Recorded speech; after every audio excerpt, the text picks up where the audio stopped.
relationship.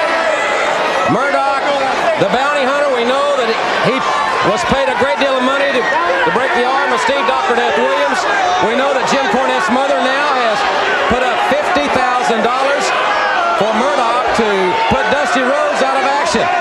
But that man, Nikita Koloff, defending the television championship right here on national television, will certainly have his work cut out for him, not only because of Dick Murdoch, but also because Jim Cornette is at ringside. Murdoch's tough enough, but with Cornette out here, anything can happen.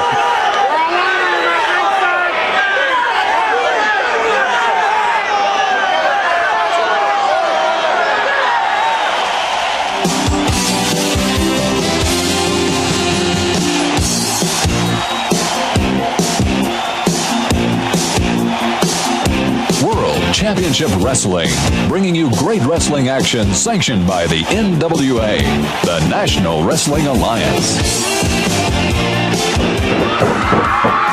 Hi, everybody, and welcome to World Championship Wrestling. Tony Schiavone, Jim Ross, and David Crockett ringside with the NWA, the Major League of Professional Wrestling. We saw at the top of the program, Dick Murdoch, Nikita Koloff, the World Television Champion. And Jim, we're going to see that match today from Baltimore. We certainly are, Tony. We're going to see that great match in its entirety, one of the hardest fought contests for the World Television title in the history of that very illustrious championship. We're also going to remind the fans about great action coming to Los Angeles, California, coming to Honolulu, Hawaii. Of course, a great card coming to Charlotte, North Carolina. We'll be talking about a little bit later in the hour. And, of course, we're going to focus a great deal on the greatest sporting event of the new year, the Bunkhouse Stampede Finals at Nassau, Long Island, Nassau Coliseum on Sunday, January 24th, 7 p.m. Eastern Time. And as always, the top stars of the NWA, the Major League of Professional Wrestling. Let's go to the ring for our first event.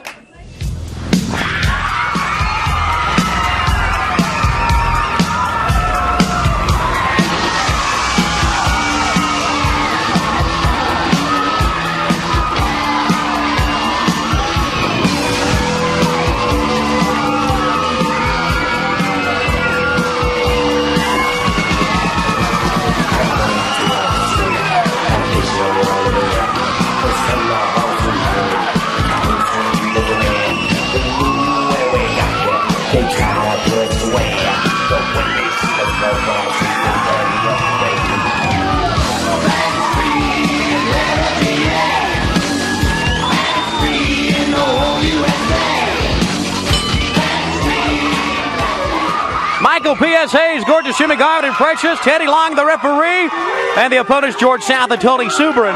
You know, Jim Ross, these two men looking pretty cool. Out with the shades, and they are looking good. They certainly are, Tony. Right now, they're the #1 contenders for the NWA World's Tag Team Championship. Gorgeous Jimmy Garvin and Michael Hayes. There's the lovely Precious, certainly have their sights set on the World Tag Team Championship. George South has him in the corner. Reversal. Michael Hayes on the other side with a high backdrop. Michael P.S.A., who can really gear a crowd up like he's doing right here in his hometown of Atlanta, Georgia, in front of his home fans. Hayes with the elbow. Down goes George South.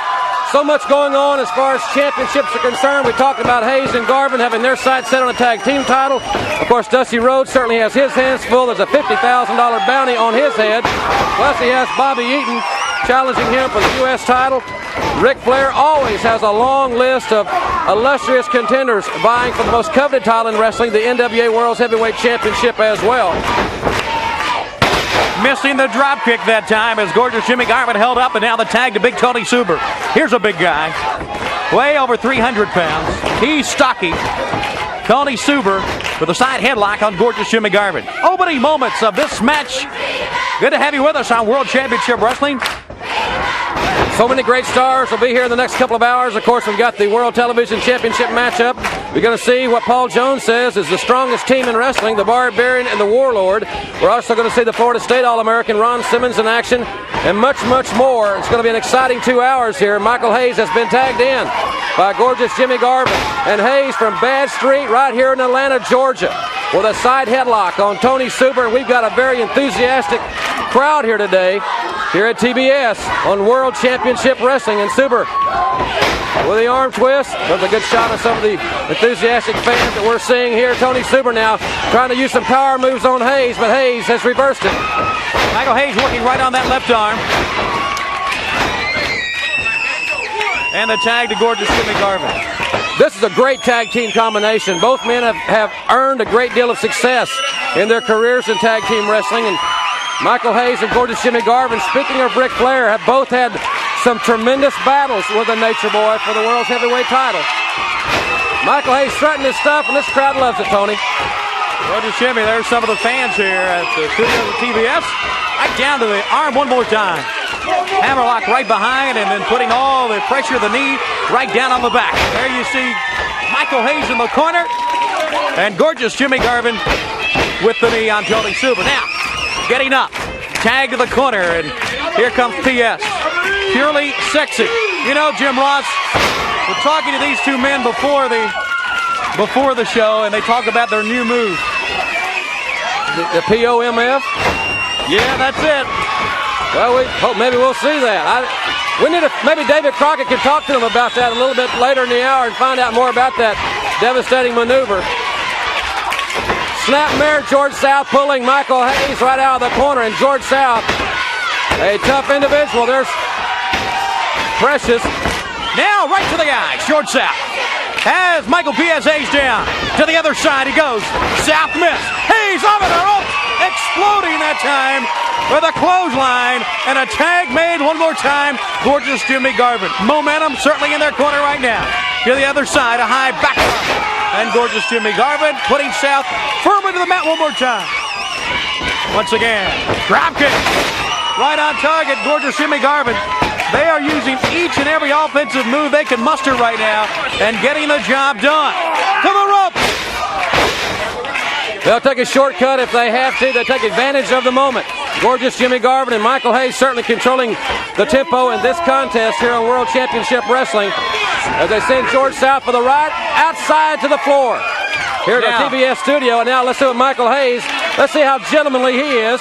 Not two, as George South would attest. Well, you're in his backyard, a roundhouse right on top of the head, and Teddy Long calling for the man to get in. Jimmy Garvin meets him with a foot to the side of the head, pushing on it. Bending the rules here just a little bit. And Hayes right on the back. You know, double teaming in and out. You got to wrestle this way. You got to be this intense when you want to be the World Tag Team Champions and go up against two of the Horsemen. No doubt about it. That's their style. They're very physical. Speaking of Arn Anderson and Tully Blanchard. And Hayes and Garvin, I think, are a great complement to what I consider the greatest tag team in wrestling today. And I'm talking about Arn Anderson and Tully Blanchard. And the criteria I use there is that they're holding the gold. They're the world champions. In my book, that makes them the greatest tag team in wrestling. Michael Hayes now with a reverse chin lock. And he's got it firmly secured there on George South. Son Precious is doing a little cheerleading here. He really is. You know, you were talking about Anderson and Blanchard, World Tag Team Champions. They won the World Tag Team belts close to the end of 1987, and it's amazing because they're such great athletes, but they've really gotten better as a team as champions. I think we have yet to see their greatest days as tag team champions. As you said, Tony, they're getting better and better all the time. That's the mark of a great athlete, just like we've seen Michael Hayes with a belly-to-back suplex there and a very quick tag to gorgeous Jimmy Garvin. And now let's see how Garvin follows up on Hayes' offensive maneuver on George South. One of the keys is not to let the man up, and he's not doing that. South rising, his hands and knees, and he goes right to the head. The South was rising again, so to speak. But they do have South in the opposite corner. George South now with a rally of his own. He missed the elbow. And coming up, gorgeous Jimmy Garvin, right to the top of the head. The tag, and here's Tony Suber, and he's very weary getting in that time. Really didn't want to go after gorgeous Jimmy, who immediately goes to the side headlock and makes a tag. To the other side now. Here it is. POMF, that's what they told me. That's what they told you, Tony, and it's all over for big Tony Suber. And Hayes and Garvin are looking for championships, no doubt about it. I haven't seen them look any better than we have seen right here on World Championship Wrestling as we look at it once again. Wrestling is full of hot streaks, and the team on one of the hottest streaks right now Gorgeous Jimmy Garvin, Michael P.S. Hayes. We're going to take a look at the POMF. The party is over for Tony Suber. And a great victory by a dynamic team. And now let's go to David Crockett at ringside with Michael Hayes and Jimmy Garvin. Oh, I like this. Gorgeous Jimmy Garvin, the Bodacious Precious, and Michael P.S. Hayes. I gotta tell you something, Michael. I gotta testify just for a minute. Testify! Is there a problem around here? I don't see no problem, but there is a problem. The problem is we can't get Arn Anderson and Tully Blanchard in the ring. Now I gotta tell you something, David. I like you a whole lot. I think you're a classy guy. And I don't want it to come right down to this. But if I have to, I might have to smack your older brother around just a little bit to get his attention. We want some attention. Isn't that clear to the world, Michael? Isn't that clear? That is very clear. And for those of you that know the history of professional wrestling and Michael P.S. Hayes and gorgeous Jimmy Garvin, write it down. You know we want something. We're going to come get it one way or the other, because I want you to know something. This is a new group having a hot time, and we're out all night. But when the thing gets down to it, we got a real bad attitude. And I'm talking to one person right now in particular. And oh, Nature Boy! Yeah, Nature Boy! Slick Rick! P.S. has got your number. And you know it. And you better be worried about it, brother, because the time is coming real soon. And as far as Arn Anderson and Tully Blanchard, right now you got the belts. But it ain't gonna be for long, because we're gonna get it done one way or the other. Baby, before we go, give David just a little sugar on the cheek. There you go. I like that even more. Hey, guys, we got more to come.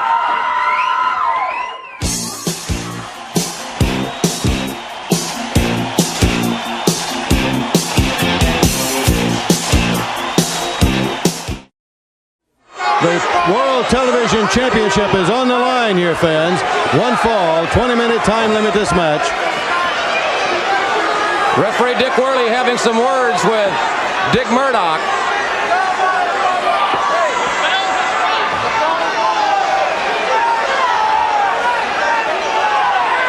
Well, I think we have all the preliminaries out of the way, and I think we're ready to go. And Murdoch and Nikita Koloff now circling around the ring as they circle each other. Come together near the center of the ring, and Murdoch's going to be back to the corner by the champion with that championship on the line. We talk about Murdoch, talk about the money that Cornette has put up. Murdoch, the ultimate bounty hunter. Dick Murdoch will do anything for money, Jim Ross. It doesn't matter what it is. As you say, he'll break arms, legs, or anything if money's involved. You put the green up, and Murdoch will go after it. That's what he wants. He's indeed a mercenary. He's a man that is one of the most tenacious individuals in the sport of professional wrestling. He's a veteran. He has held many, many championships. And Nikita Koloff, one of the many young lions in the National Wrestling Alliance. A man that has proudly held the television championship since he won the unification match with Terry Taylor at Starrcade on Thanksgiving night. Again, he had Murdoch back to the corner. He had a big hand right around the throat of Murdoch. And when he drew back the big right, Murdoch just sort of cowered down in the corner. But I tell you, you got to be suspicious when that happens with Murdoch. You know the wheels are turning in that devious mind of his, and you can expect most anything when Murdoch backs away like that. He's a very unpredictable man. And speaking of unpredictability, the very bizarre Kevin Sullivan will be out later in the hour with Mike Rotunda, which is a story in itself. Some big news surrounding the Mike Rotunda situation. And this great crowd here in Baltimore. Thousands upon thousands on hand here, yelling Nikita. Nikita has strong partisan support from this tremendous crowd here at the Baltimore Arena. And he's going to need every bit of it because Murdoch is double tough. Boy, Koloff shows you his power there. Nikita just slamming Murdoch back to the corner in the turnbuckles. Big, strong individual, but in against the rough one. And the real tough one who has a mean streak all the way down that back of his, Dick Murdoch. And Murdoch will do anything to you when he gets gets the opportunity. He just did as he went to the throw to Koloff. Jim Cornette discussing the art of officiating with Dick Worley. Murdoch taking Nikita Koloff down. Murdoch is a man that can certainly control the tempo of a match. He's a man that is probably one of his greatest fortes is taking advantage of his opponent's mistakes. But never forget, he's got the disposition of a rattlesnake. When you talk about a rattlesnake, if he gets you hurt, boy, you can believe Murdoch's going to stay right on top of you. He's going to work it over. He's got that arm. Look at him. Put the pressure to that arm and that shoulder of Koloff. And if he could, he'd pull it right out of there. That's the kind of man Murdoch is. He asks no quarter, and he certainly gives none. That's exactly right. And Murdoch is really wrenching the big arm of Nikita Koloff. And now Murdoch outside. He does a great deal of damage right here on the floor. Murdoch out of the ring, down onto the floor with that arm now across the apron of the ring, driving at elbow, hard to the muscle in the arm of Koloff. Murdoch has got his game plan very sound. He's going to take Nikita down to the mat. He's going to try to take the tremendous upper body strength that Nikita Koloff has and let it degenerate through the use of this arm bar. And Murdoch twisting the arm back against the grain. He weighs 285 pounds. He's 6 feet 5, and he's utilizing his weight and his leverage very effectively here on Nikita Koloff. He's got that height advantage, and that gives him that leverage, and that's the way he's using it on that arm and on that shoulder of Koloff as he gets to his feet. Has the hand of Koloff held to the mat by the foot as he stomps away at the arm. Nikita Koloff, one half of the superpowers, along with his partner, the American Dream, Dusty Rhodes. And by the way, when I think about Dusty Rhodes, boy, they're coming out of the woodwork to challenge Dusty Rhodes for the United States title, and especially one who's hot on his trail after that title now, Bobby Eaton. Exactly right. Bobby Eaton, after Dusty Rhodes, Stan Lane has his sights set on Nikita Koloff as well. But right now it's Dick Murdoch. And you got to think that even though Murdoch would love to win this championship, no doubt about that for Jim Cornette. Cornette would just be happy to have it in his camp, no doubt about it. But Murdoch's primary mission, you got to believe, with Jim Cornette, is to put Dusty Rhodes down for the final time. That's right. Put him down, put him out if he can. And I'm sure that's what Cornette has in mind.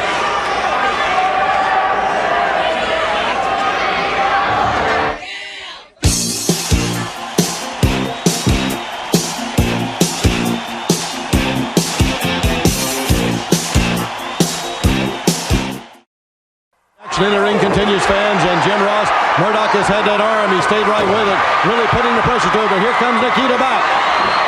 What a collision, Murdoch and Nikita have, and Murdoch got the best of it, got that knee up. Murdoch is a veteran and a man that has held titles around the globe. He's still one of the toughest men, if not, he's got to be in a class of the top 4 or 5 of the toughest men in wrestling. And lateral press by Murdoch and Nikita Koloff with that tremendous strength kicked out. Well, and Cornette now is complaining about he wanted that count to be quicker, the 1, 2, 3 to be a lot quicker. When Murdoch came off with that block and Nikita hit the mat, again you saw it in that killer instinct in Murdoch as he went right back to that arm. Murdoch is flawless when it comes to setting out a game plan and following it. But Nikita caught him right with a foot coming in. It's not going to hurt Murdoch's looks, but it certainly inflicted some pain on the big Texan from Waxahachie. Boy, he got a big 14 right square in the face as he came charging in that time. Koloff got the foot up. Murdoch caught it full force right in the nose and the mouth. Well, he doesn't have any front teeth. They've been knocked out in other battles. I don't know if that was in a bar or in the ring. It could have been anywhere knowing Murdoch. No doubt about it. I don't know. It's going to be interesting to see how Murdoch gets along with Jim Cornette and Nikita Koloff now. It's not getting along with Murdoch whatsoever, quite obviously, as he buried the right hand to the jaw of the big Texan. Murdoch right above us, and he looks to be on Dream Street, some old rough country road out near Canyon, Texas somewhere. Oh, you're right, Jim. Now look at Koloff as he comes with a snapmare. Murdoch on the mat near the center of the ring, high into the air with the elbow drop. One thing you can say about Cornette and Murdoch now, Murdoch, I'm sure Cornette has put a lot of money on the line. You had to get someone the caliber of Murdoch, the bounty hunter. But you know he's got a lot of money on the line, but he's going to be sure that Murdoch earns every dollar of it too. Well, Murdoch has not been one known to have a manager. Over the years, Murdoch has pretty much been a lone wolf. But with Jim Cornette's involvement with him, you got to believe that he is going to. He's paid him a lot of money, and Murdoch right over here by us. He measures him and just slams that elbow down in the chest and throat area of Nikita Koloff. Murdoch is so physical. And you can hear that thug bobbing all the way around this building. He's got that belt, that championship belt, as he draws it back. And Murdoch has done the most of his damage out of the ring when he's had Koloff across the apron. Anytime Murdoch signs a match, he just is apt to end up in the concession stand or in the top row, wherever that may be. That's the kind of man that he is. This is one of the greatest challenges of the career of Nikita Koloff, and the fans are seeing it right here on the National Wrestling Alliance. Boy, this is going to be a great hour. Look at Murdoch biting. There it is. As we said, Murdoch will do anything, fans. He wants to win, and that's all that Murdoch has in his mind. He'll do it all, and you just saw him as he bit Koloff right across the face. Murdoch with a big right hand, and Nikita Koloff is indeed in trouble here. The World Television Championship is on the line in this contest. Murdoch just measures Koloff when he draws back for those rights. Takes just slow, perfect aim, and then lets it fly. That one blocked by Koloff. Good block.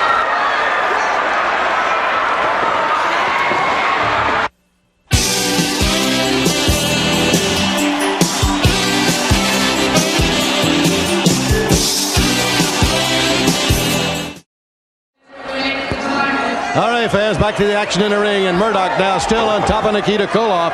As we return to the action in the ring, he had Koloff back to the corner, came with that hard elbow smash, power slam, as he lifts him high to the air. And we're inside 4 minutes in this 20-minute time limit for the World Television Championship, and Dick Murdoch has certainly controlled this match for the most part of it. And Murdoch's up in a very dangerous position. Nikita's up there. He's going to bring him down very unceremoniously, and Murdoch feels it. Murdoch got caught up on that rope. Koloff got to his feet quicker than Murdoch thought he would. And when Koloff went to the corner, Murdoch on that top rope. And Koloff threw him all the way across the ring, right into the face of Jim Cornette. Koloff down the second rope. Big right hands paying back Murdoch. Boy, this crowd here in Baltimore really into this television championship match. And he's got Murdoch now reeling. Look at him coming out of that corner. Staggers out of the corner. Face down on the mat with 3 minutes now remaining in the match, Jim. There goes the referee. He just put the Russian sickle inadvertently on referee Dick Worley. Here's Cornette into the ring to get Koloff from behind. Murdoch ducked under the sickle. The referee caught it full force. Cornette quickly in.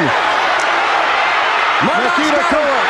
He's down in the ring, and Murdoch's got him covered. Wait a minute. We got a bunch of guys charging in to try to get the referee back into the ring. Nikita kicked out. Referee Earl Hebner. He only counted two. He kicked out. Count of two. He kicked out a count of two. But Cornette's got the Midnight Express down here now. This was turned into an impromptu bunkhouse.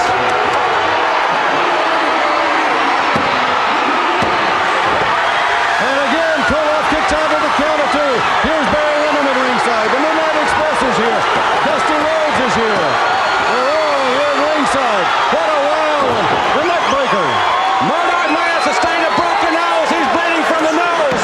This one has got all the drama. He's kicked out of another near fall here. The television championship on the line. And what a crowd here in Baltimore. And I'll tell you, they're into it here. Barry Windham's at ringside. This is like a lumberjack match.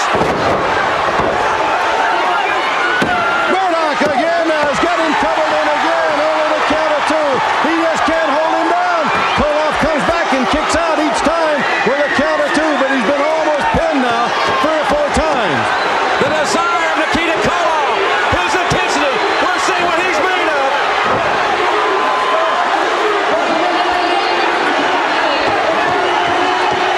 1 minute left in this one, Bob. What a Donnybrook we got here. And the champion is trying to hang on. As Murdoch again came with the elbow drop. He's got him covered again, and at the kicks out. Jim, I don't know how he's doing it. He keeps coming back. Each time, the champion will dig down deep to get just enough to kick out before the count of 3. Murdoch, you got to believe his nose has been broken in this battle. What a collision. These men have had that pile driver should be Pile driver.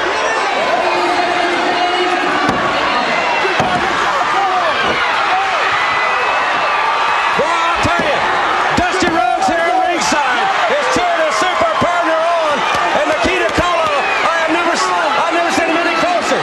The Resident Championship that we have right here.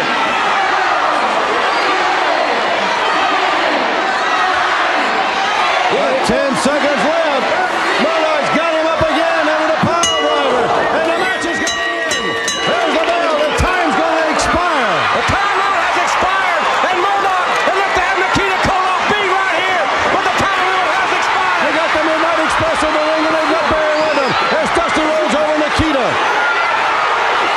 As Dusty gets to his feet, beautiful Bobby in the corner. Sweet Stan comes with a karate kick.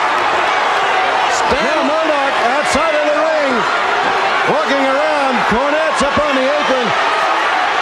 From off of the top ropes, there comes Eaton and Sweet Stan, both to get Dusty Rhodes. Now wait a minute, here's Murdoch getting into the ring with a chair. He may be going to try to collect the bounty. He broke Dr. Steve Williams' arm just like this. If he comes off on Rhodes' arm on that steel chair, it will break it a seven like a drink. Wyndham from Murdoch from coming out the top. Boy, this place is pandemonium here. Wyndham saved Murdoch for getting It was Barry Windham to the rescue.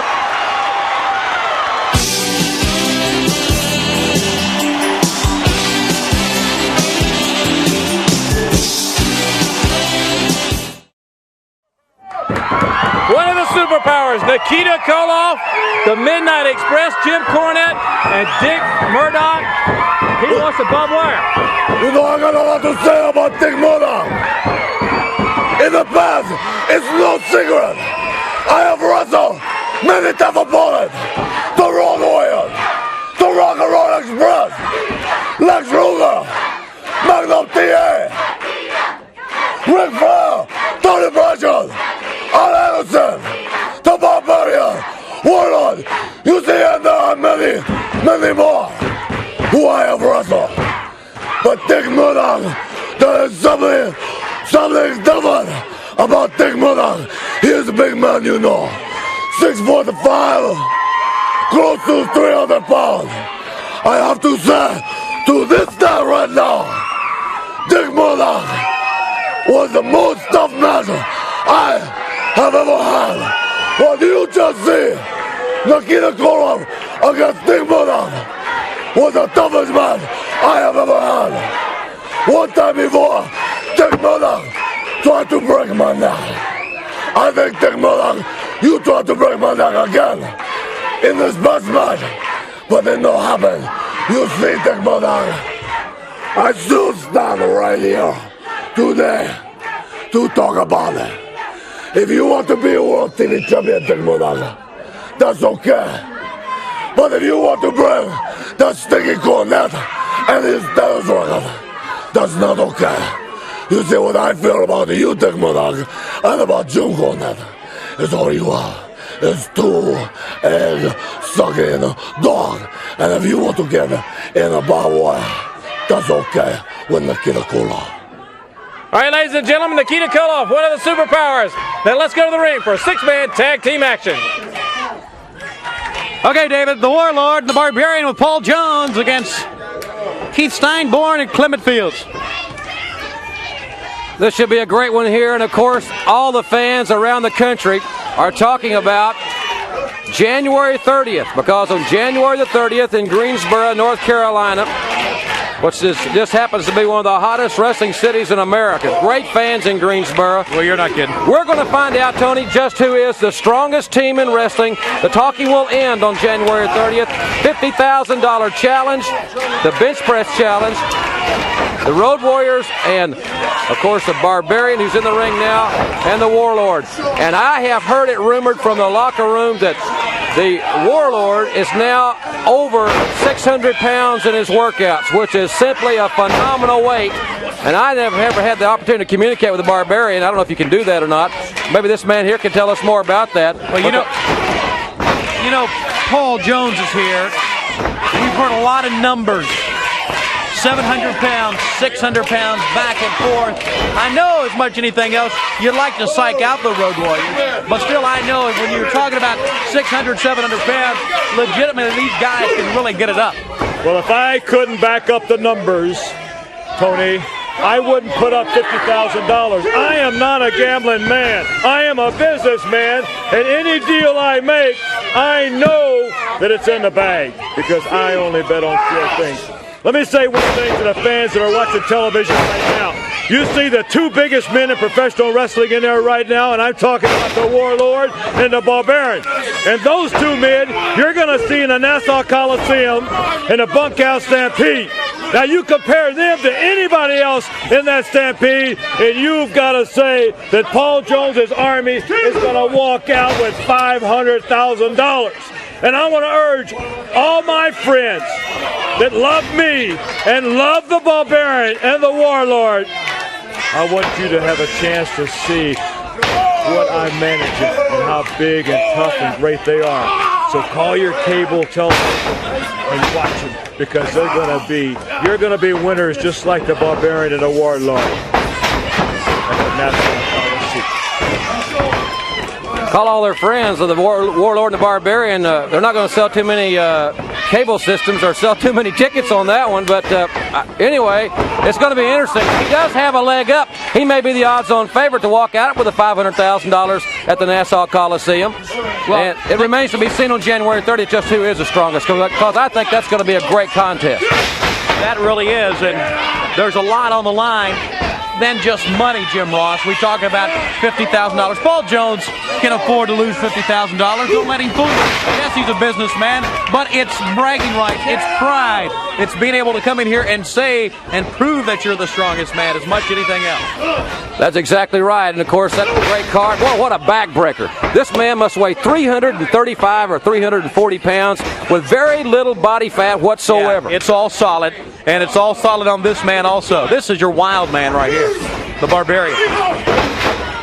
He always has, ever since he has been in the NWA, just seems, and you don't see many facial expressions on him, but just the way he moves, he seems to delight in hurting someone.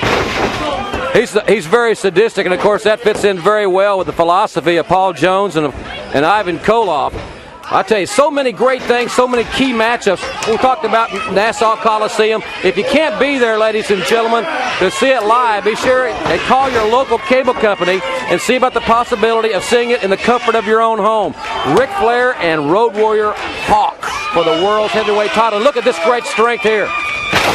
Dusty Rhodes is also going to go for 3 in a row at the Bunkhouse Stampede Finals. It's going to be really going to be something. And Jones, I think, has got probably the greatest team in his long, illustrious career in these two monsters. No doubt about it. Right now, Jones stomping away at Steinborn.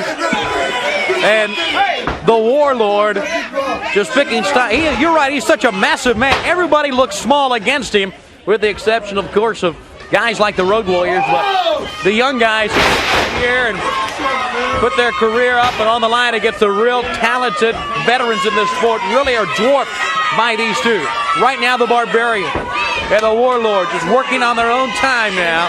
Steinborn, nothing but a rag doll being beat around. Jones walking over towards the fans, having some words with them right now. There he is. The fans really on his case. Look at it.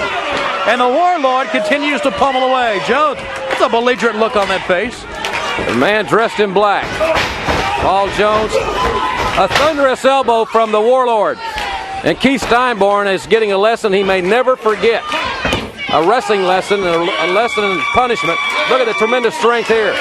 He's got him up. That's just pressing him and then coming right down with that backbreaker. Very few athletes in wrestling have the strength to do this, and no doubt about it right here, we can all see that Steinborn is ready to be beat. He can be beaten at any time. They want to have more insult, more injury, and Mr. Jones is back. I hope the Road Warriors are not watching this because they might not show up in the future. And I'm talking about places like Hawaii, Los Angeles, and etc. Well, that's a good point because Our fans out in Hawaii and LA will be able to see the Warriors. You know, the NWA goes coast to coast, but don't ever believe that the Road Warriors are going to look at a piece of videotape or look at a television program and be scared away from any town or any match. They die on danger, they snack on death. We've heard them say that. The LOD, and I tell you, they don't miss any time in the gym. And right here, there's been a tag made right off the second rope, and that virtually decapitated the man. Well, I tell you, Jones has got two young, strong animals, and look at this. He'll do it again. This time, more than likely, the headbutt, which is his favorite move. Oh, Lordy.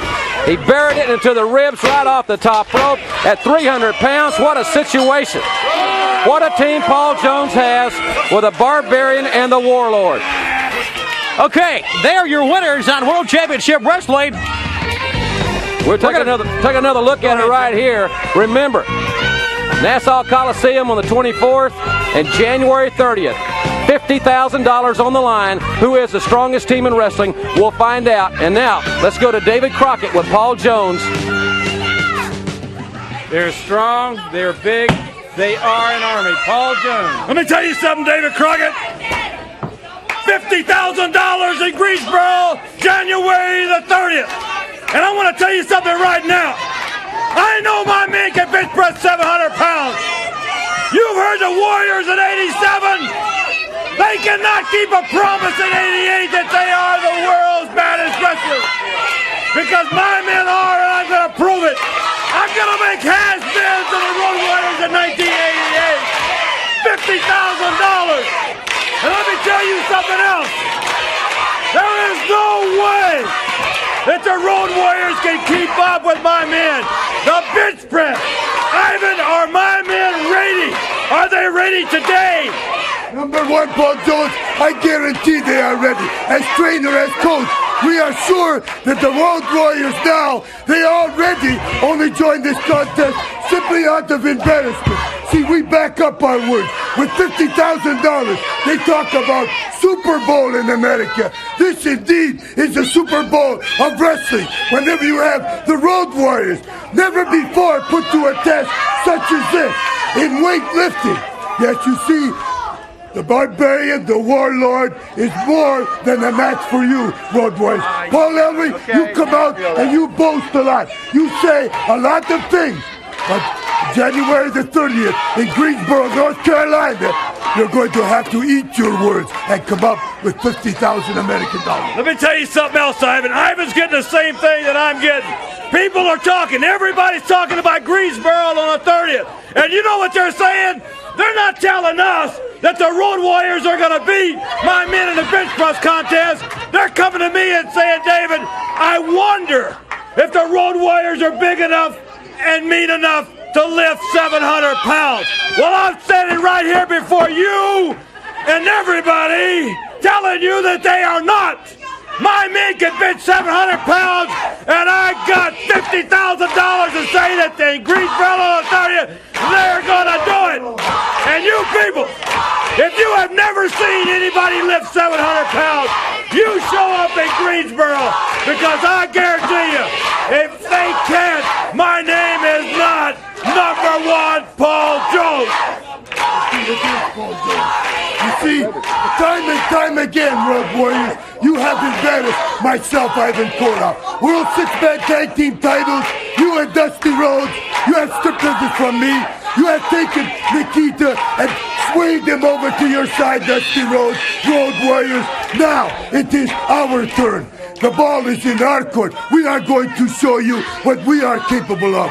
The Barbarian, the Warlord, number one Paul Jones, and myself, Ivan Koloff, Greensboro, North Carolina, January the 30th. Road Warriors, these are not 200-pounders that y'all beat up every night. Ha! Ladies and gentlemen, more action to come.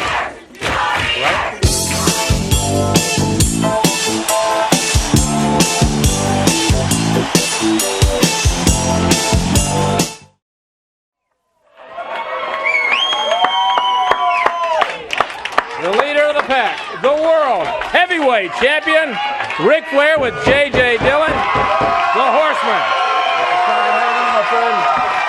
Give it to JJ right here. This man man handles all the intelligent part of this conversation. He leads it away. Oh, it makes me feel so important. You know, one of the questions that I keep getting asked time and time again, what is it really like to be a horseman? Well, if you followed us around this week, you'd know exactly what I'm talking about. I'm talking about the private jet landing at Midway Airport in Chicago. I'm talking about going down to the Chicago Stadium when General Bruce MacArthur opens the door, and then we walk for the game between the Boston Celtics and the Chicago Bulls. And over the PA system is saying, hey, Sweetness himself is here tonight. Walter Payton, people cheering and yelling. John Madden sitting over here. The Horsemen are sitting over here. Tully Blanchard, J.J. Dillon, and the World Heavyweight Champion, Nature Boy Ric Flair. Even Jim Crockett Jr., president of the company, was there. They even said the American Dream was there. But we were definitely the center of attention, and champ, that's what it's all about, being a horseman. I'll tell you like it is right now. There's a lot of unrest around this country when it comes to professional wrestling because a lot of people just have a hard time digesting facts of life. The main one being that Ric Flair, Tully Blanchard, Arn Anderson, and James J. Dillon are what make the great sport of professional wrestling what it is. We are the world champions. That's the bottom line. And next week, the Nature Boy and the Entourage, the Four Horsemen, are going to Honolulu. Woo! And you know how I like those little grass skirts. Then we're going to L.A. and Michael Hayes in Los Angeles. You better pay attention to several important facts. Number one, JJ, myself, Tully Lard are like this with the Los Angeles Lakers, pal. And they're all going to be right there ringside when I grab that cheap imitation, that poor man's Ric Flair, and show him why. Yes, a lot of you out there don't like that. But the bottom line is, Barry Windham, if you like success, if you like money, if you like all the luxuries that life can provide, then pal, you've got to ride in the skies with the big boys. And Barry Windham, it's going to be my personal pleasure to take you away from all those little teeny boppers in their training underwear and line you up with some of the big gals like we had in Chicago last Tuesday night. Chicago, bright lights. Think about it, David. The Wirtz Corporation, the Crockett's, together, side by side. You could own the world. Who knows? Rick, one more thing. Somebody better send an interoffice memo up to Ted and explain to Rick Barry that we're not going to always go out there and pump the ratings for that basketball game like we do wrestling on the Superstation. The bottom line is, ladies and gentlemen, this is the greatest wrestling program in the world, and I'm one of the reasons that it is. I'm the world champion, and what comes out of my mouth is as good as gold. Whether you like us or don't like us, learn to love us, because we're the best thing going today. The world heavyweight champion, Ric Flair. Let's go to the ring now, and Ron Simmons. One great athlete, Ron Simmons, and let us mention right here, Jim Ross, that in New York City, Ric Flair has to date one of the most powerful men in the world. We're talking about Road Warrior Hawk. That's exactly right. I find it most intriguing, the offer that they're dangling, or maybe dangling, in front of Barry Windham. It's going to be interesting to see. Barry Windham's a young man with a tremendous future, no doubt about that. But will he change his philosophy, and will he join the Horsemen? Many people say, no, it couldn't happen. Stranger things have happened in wrestling. They say it wouldn't happen to Lex Luger either. It was an enticement for Luger when he first arrived in the NWA. So, you never know what the offer will hold. One thing, though, that we know for a fact is one of the greatest athletes in this sport is Ron Simmons. It takes a great man and a great athlete to be able to beat Ric Flair. Ron Simmons thinks that one day he can fill those shoes. He certainly does. He's a very goal-oriented young man. He was, as we have said many times, a four-time All-American at Florida State University in football. Played for Coach Bobby Bowden Seminoles, went to a couple of Orange Bowls. He knows what it's like to compete. He knows what it's like to put it all on the line and come away with the biggest prize that he was competing for at that time. At one time it was football, 4-time consensus All-American.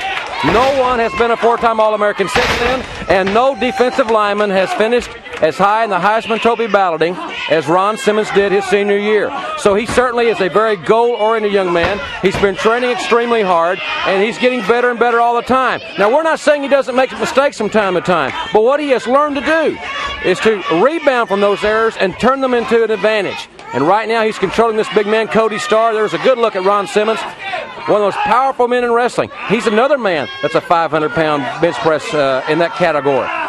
Yeah, he can get it up. There's no doubt as you take a look at Ron Simmons bending the man back. Simmons, one of the true great athletes, as he goes right after the arm of Art. As the fans look out here at the studios, Superstation TBS in Atlanta, Georgia. Simmons takes the man to the other side. Oh, belly-to-belly suplex. Simmons quickly up, and he is quick. That was a move, Tony, that just a few months ago, he could not execute as well as he does now. And that football tackle right off the second rope, just like he did for the Seminoles, as a nose tackle exploding off the blocks. And Ron Simmons has got a victory right here on TBS on World Championship Wrestling, and he is a tremendous young athlete. And look at the impact, the shoulder tackle off the second rope. And the spring from Ron Simmons, another great win right here on the Superstation. Ron Simmons, David Crockett will talk to Ron right after this very brief timeout.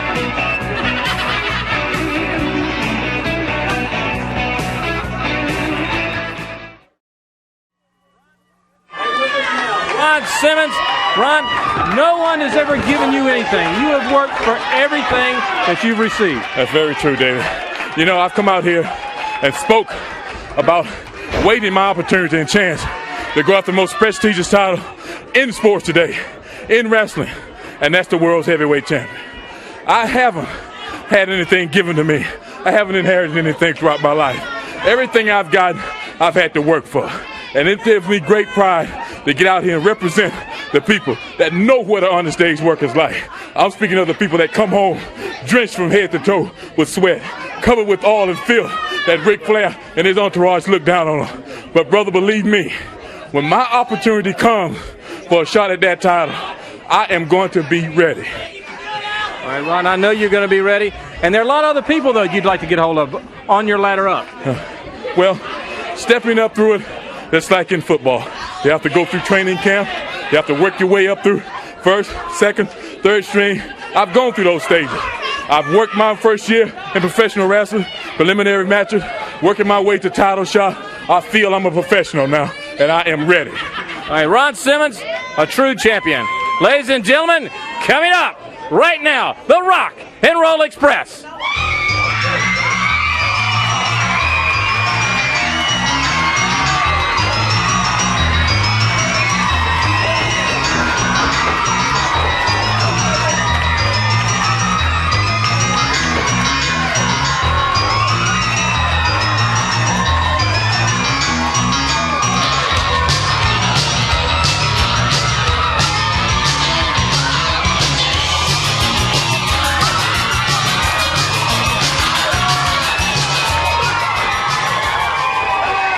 Well, there's no doubt Ricky and Robert can really excite a crowd.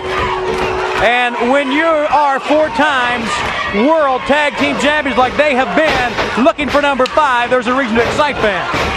That's exactly right. Ricky Morton in there with Alan Martin right now. 4 times, as Tony Schiavone said, great drop kick by Ricky Morton. These young guys represent the volunteer state of Tennessee and this great land of ours. And I'll tell you something, I think we all have a great deal of patriotism, but these 2 kids, it really runs, the red really flows in their veins. They've had quite a situation with the sheep herders that we're going to address a little bit later here on TBS, but that's going to be, when those 2 teams get together, not only is it going to be one of the most physical tag team battles that you probably will ever see, it's going to be for the red, white, and blue, and we're talking the red, white, and blue of the United States of America flag. And, of course, the sheep herders, their red, white, and blue that they talk about is the New Zealand flag. There's no doubt right now as the fans watch on, Robert Gibson, Ricky Morton taking apart the twosome of Alan Martin and Steve Atkinson, a drop kick, and Atkinson went down hard that time. Gibson now tries the front face lock, goes right to the fist, right to the face. Many of the very attractive young ladies on their feet. Well, Ricky and Robert came out, and they haven't sat down yet. As they're standing there, you can see them there at the bottom of your screen. Many of them standing up. Tag team competition is so keen in the National Wrestling Alliance, with Michael Hayes and gorgeous Jimmy Garvin chasing, so to speak, the four horsemen for the World Tag Title. Morton came right over the top, went right to the midsection with the right hand, and face first with that DDT. And he is really fired up. You know, the bunkhouse stampedes during December took their toll on many wrestlers, but Ricky Morton is back now. He and Robert together 100%. The injuries were nagging, I know, but they are ready to go. Both those guys got hurt in those stampedes, Tony, as a matter of fact, and we're glad to see them back. Boy, they got to have to be 100% to take on the Sheep Herders or to challenge Anderson and Blanchard for the World Tag Team titles, whatever the case may be. But the Rock and Roll have always been so residual. They've always bounced right back. Resilience is one of their key elements. Knee right across the chin. Robert Gibson working on Atkinson. Working on that chin. Elbow. That was right across the nose, right to the chest. Gibson and Morton. We talk about fine-tuned tag teams, and we've talked about Garvin and Hayes, and the World Tag Team Champions, Tony and Arn. This team is right there with them, Jim Ross, is one of the top teams in the world. And we don't have to repeat that because the fans know it. You can tell by the response.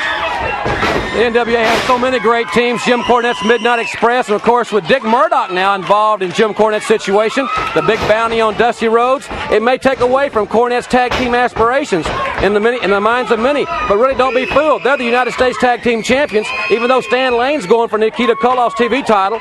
Bobby Eaton says he wants Dusty Rhodes' U.S. title. They still are the United States Tag Team Champions. And anytime the Expresses, the Rock and Roll, or the Midnight Express get together, it's going to be one of the classic matchups ever. We've both seen many of them, and that's got to be one of the most heated rivalries in wrestling, just like the Celtics and the Lakers. And by the way, right here on TBS coming up this week, some tremendous NBA action.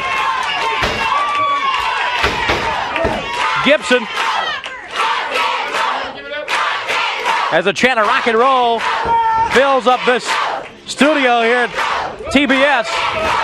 Gibson now, he is really letting Atkinson push him close to the opposite corner.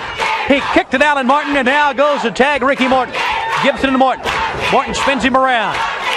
Grabbing a hold of Atkinson. Over the top of the suplex, grabbed him right to the back, right to the corner. Atkinson needs a tag. Morton got the wrong hand. He was expecting the one from Atkinson. Got the one from Ricky Morton. And now Morton over to the other corner. Back there, just really taking charge in this match. Morton's got the side headlock. One of the great traits of the Rock and Roll Express is the frequency that they tag. Where they wrestle most of the match, it's normally in their half of the ring or in the center of the ring where they keep their opponent away from his corner. And there's a drop kick from Robert Gibson. I'll tell you, so many great tag teams as we mentioned, and the champions will be here in the hour. Double drop kick. That is patented Rock and Roll Express, and you can turn the water on because it's all over. Ricky Morton and Robert Gibson, whether it be the Sheep Herders or the World Tag Team titles, I have never seen them look more intense and sharp, any more sharp. We're going to look at it again, Tony, right here. The double drop kick, perfect timing. This is a 440-pound drop kick. Both of them lay out Steve Atkinson.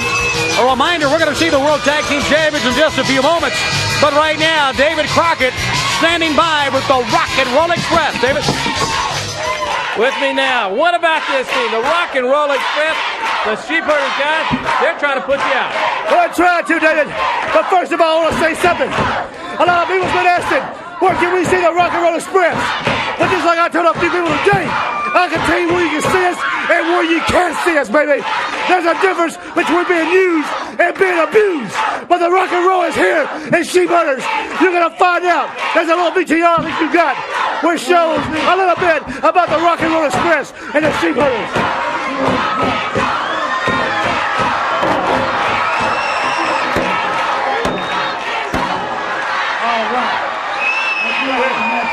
Clearly a match.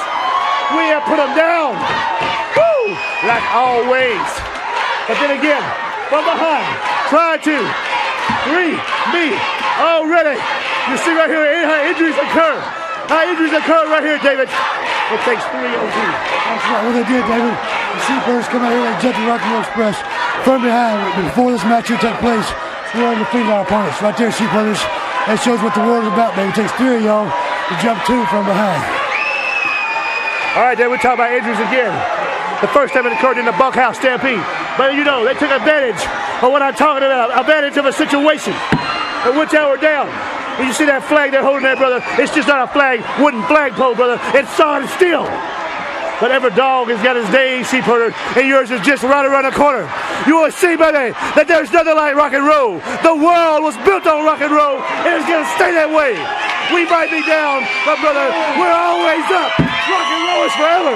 And don't you forget it. Because, brother, I'm tired of my phone ringing at the house because everybody.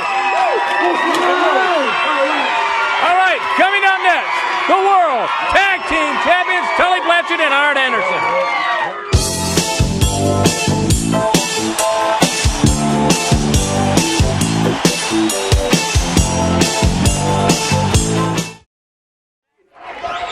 The NWA World Tag Team Champions going up against Lee Peak and Ed Franks in this event. Let's remind the fans very briefly right here that coming up next Saturday morning on our Super Bouts program, we're going to start bringing you matches never seen before from the arenas around the country.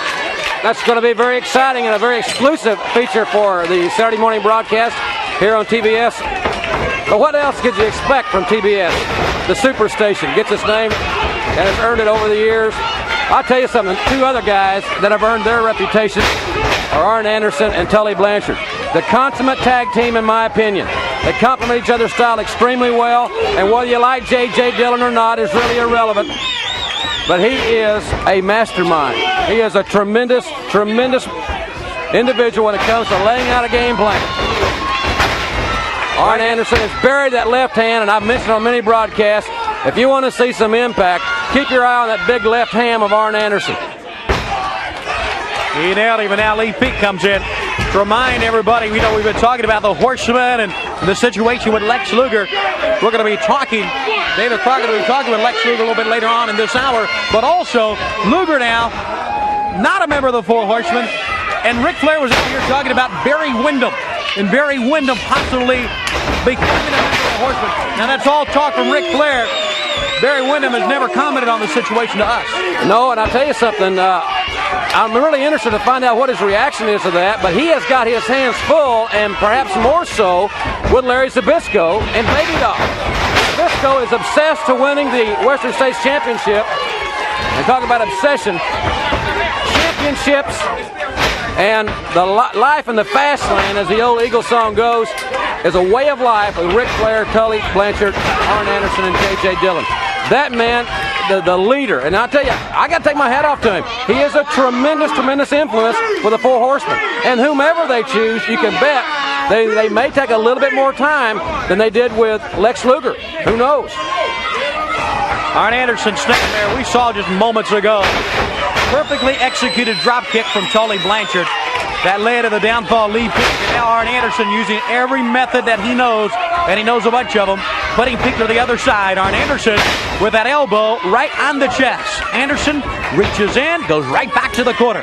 One of the keys have always been for these two men, keeping the opponent in their half of the ring. If you draw a line diagonally, neutral corner to neutral corner, you can find out that most of the action remains in the Horseman's side. And as great a strategists as they are, Tony, they're also very physically tough with very high thresholds of pain, because both men have qualified for the finals of the Bunkhouse Stampede on Sunday, January 24th at the Nassau Coliseum. They're great technicians, but they're also very, very physical. As we're seeing here, and Ed Franks, I'm sure, would testify of the physical nature. Well, there's an intense man right there, isn't he? Watching on as his partner, Tully Blanchard, just pulls on Ed Franks. Tully Blanchard, he has been a champion many times over, and right now is a tag. There he is. Only thing he has to do is reach up and tag in Arn Anderson. Anderson with the left hand, right to the side of the head. Arn Anderson, the enforcer. And Jim Ross, you talked about that left hand. It's so devastating. And now, up on top they go. Anderson with that great upper body strength, a big left hand once again, trying to take the air out of Ed Franks. And Ed Franks is in a very, very precarious way here as he falls to the canvas. January 24th could be one of the biggest nights in the history of the Four Horsemen. If Anderson or Blanchard win the thing, they're $500 grand richer, which is not bad in itself.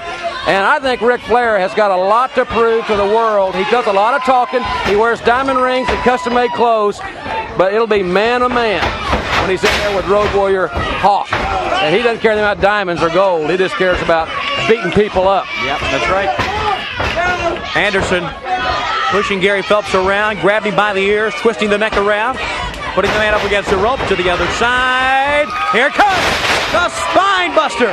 It's such an awesome move, and it's put Ed Franks down. Surely, if not for the count, it's very close by. And now Tully Blanchard doing the strut. JJ giving the signals. It should be and is. Here it comes, a slingshot suplex for Tully Blanchard. Over the top and down to the canvas. Count him out, because winners again, World Tag Team Champions, Tully and On. Awesome. I've never seen them look any better than we're seeing right here. They're intense, they're gearing up. They know that January is one of the most important months in their athletic career. And we're going to take another look at just how the World Tag Team Champions put away this young team here on TBS World Championship Wrestling. The suplex, the slingshot suplex, using the top rope for added momentum. It's patented and vintage. Tully Blanchard, and another victory for Blanchard and Anderson, the World Tag Team Champions. And members of the Horsemen. Lex Luger was a member of the Horsemen. We'll talk about that when we come back.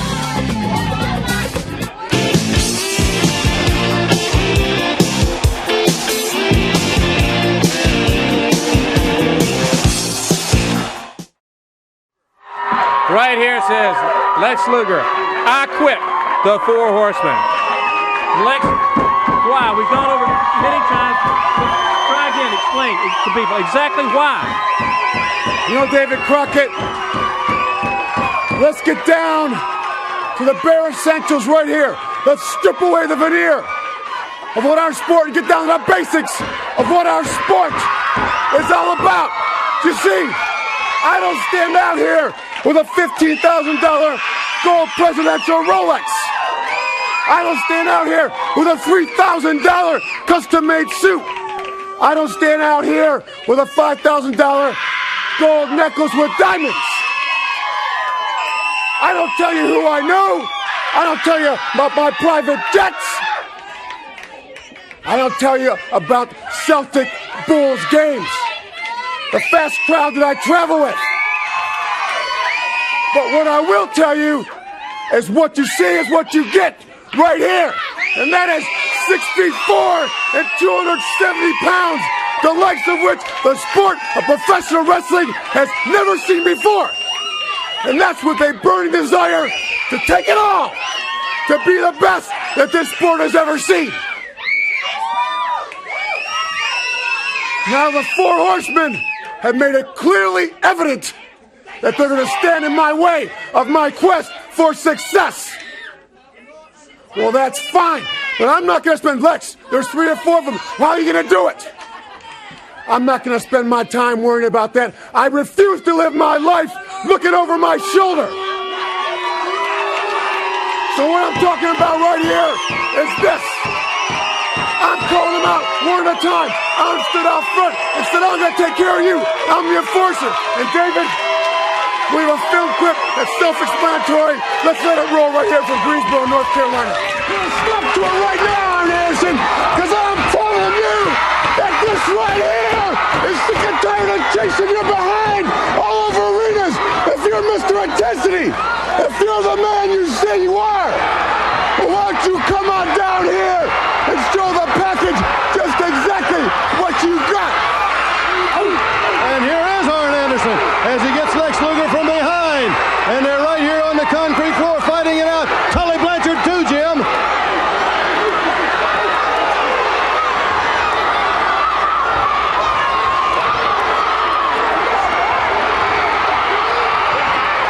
Fighting all over the ringside. They're trying to put this thing out before January can even get started. Here comes Barry Windham, Kendall Windham. The Italian Stallion, Denny Brown. 6 of them going at it now, trying to pull apart Arn Anderson. Tully Blanchard, Lex Luger. Luger won't give it up. Luger and Blanchard, or Luger and Anderson, want to kill each other. Right here at ringside. You can see the intensity, the fire in their eyes. This one, I've never seen anything erupt like this has here at ringside.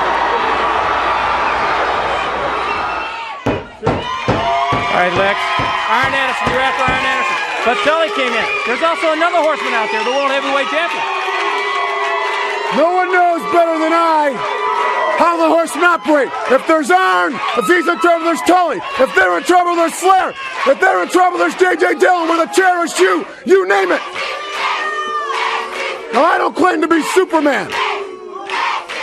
Now, if I'm with Arn Anderson, Tully Blanchard may be there. Ric Flair may be there. But I've made my own bed. I can line it. I will say one thing. There is one thing that's been on my side, and it's been a heartwarming experience for me. Because, you see, I've alienated a lot of people, and I've made a lot of mistakes. But there's been a tremendous support from those fans out there in arenas throughout the country. And I've drawn great strength from that. But like I said, I am not Superman. If there's three guys and there's chairs, I have no allies, you can get in trouble. But I will say this. Just a while back in Atlanta, Georgia, that same situation I just described happened. And there's a man by the name of Ole Anderson, a man who knows the Four Horsemen better than anybody. He founded the Four Horsemen. And out of the blue, I think we got a film clip here. We'll let it explain itself.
The Rock, Ole Anderson, like you said, one of the original Four Horsemen. It was a total shock to me, but everyone's asking me the question now. What's the future hold for the total package, Lex Luger? Where do you go from here? Well, obviously, I'm going to have to go through the Four Horsemen.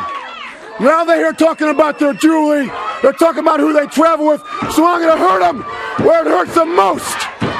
Because you see, Ric Flair's been out here, and he said, since I'm not a horseman, I'm a second-rate wrestler. But let me tell you, when a second-rate wrestler beats each and every one of your butts in one at a time, that makes you third-rate. And that hurts you in the pocketbook, because it's sport. Success is only for a short period of time. You're on top of the world now, but I'm going to see to it that you're going to be at the bottom of the heap when I'm through with you. And update your boy himself, Ric Flair. I'm not just in this on a vendetta. I'm just in for titles. I'm in for championships. And nothing's going to stop me from my quest for success. Now, Ric Flair, you got all the cars. You got Mercedes. You got Rolls. You got Rolexes. You got the women. But I know deep down what you want most and what makes you tick, where your self-identity is. It's tied to being the World Heavyweight Champion. It's tied to that 20 pounds of gold that hangs around your waist. But Ric Flair, I know in the back of your mind you've always wondered, how long can I keep it up? Eventually some athlete's going to come along and he's going to take that title. And it's going to be an athlete that, yeah, it's happened before, and yeah, I've been beaten before. But this athlete is one that once he takes it, I won't be able to get it back. He's young, he's strong, he's too good. Now this is the athlete that's staring you in the eyes right now. So what I'm saying is this. The total package Lex Luger is going to take it all that the sport of professional wrestling has to offer. Your worst nightmare has come true, Horseman. It's not in the form of Jason from Friday the 13th or a one-eyed monster. It's a man you once called your friend, and it's Lex Luger, and it is the total package right here. Think on that. More to come. We'll be back.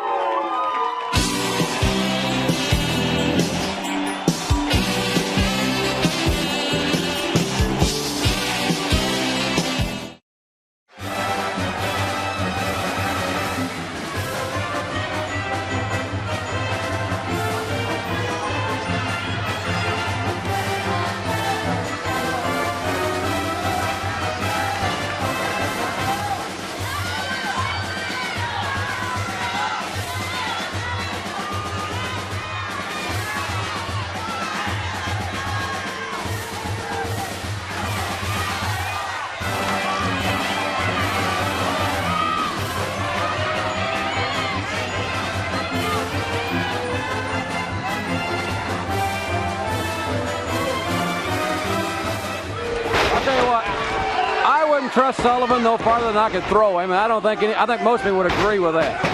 Look at Rotunda. Buddy, it's gut check time. He went down on all fours, popped up, eyes wide as moons. And boy, this is a different guy.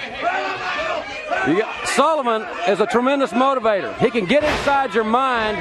He plays a lot of mind games with his athletes and with their opponents. You know, it remains to be seen who's going to be the next member of the varsity club. We know Rick Steiner will be back in action in not long as Sullivan, taking every cheap shot that he can. He's devious. He's a man. He's got a very storied background. Oh, he really does. But you know the thing about it, for weeks, we were out here with a very, very humble Mike Rotunda, very soft-spoken. Sullivan would come into the interviews, interrupt, and slowly he changed this man just by talking to him. He has a profound influence on him. And now the result is obviously a successful wrestler in the ring, but the man was successful as being Florida heavyweight champion, Jim. He certainly has been very successful, and of course with his tremendous background coming, he was a captain of the University of Syracuse wrestling team, was voted one of the big men on campus at the University of Syracuse. Great athlete, great amateur athlete from upstate New York. Great, tremendous suplex, floating right over on top, great finding the legs, and this one has been a resounding victory for Mike Rotunda. We're going to take another look at it, and then David Crockett's going to try to have a word with Kevin Sullivan, which is always most interesting. Yeah, you never know what Kevin's going to come up with. Let's take a look at this double arm suplex once again. It's become a kind of a staple of Mike Rotunda. What a great athlete, what a great competitor, who's hooked up with a devious mind named Kevin Sullivan, who's with David. Florida heavyweight champion, Mike Rotunda, Kevin Sullivan. He always says, start with Kevin. Well, I got a few words to say. You know, earlier on here, I was watching a real intense athlete. And that intense athlete was the world TV champion, Nikita Koloff. And I hear other guys telling people what they're going to do. And I hear people say they're going to take titles. I hear people say they're alone. Well, Nikita Koloff, I want you to listen real close. This isn't someone that can't stand you. This isn't an opponent. This is somebody that's telling you the true facts of life. Murdoch's after you. Jimmy Cornette's gang is after you. And we're after you. And the reason is real simple, David. You see, Dusty Rhodes is using you for his stepchild, his whipping boy, if you will. You see, in Ipoh, Malaysia, and I believe in history, years ago, the emperor would get the biggest, strongest, and stupidest dolt to sit on the wall. because he wanted to see if the ill winds were blowing.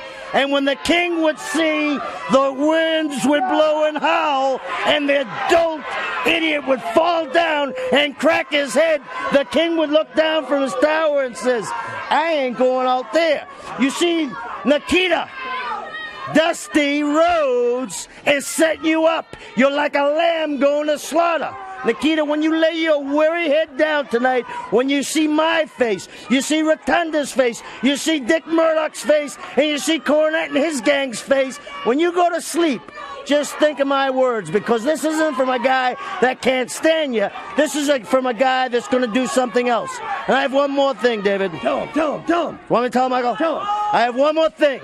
We have just signed a new member of the varsity club. None other than the All-American from the University of Michigan, Rick Steiner. Yeah, but I played 2 sports, though. That makes me the first and honorable member of the varsity club. Michael, you'll always be my favorite, Mike. You'll always be my favorite.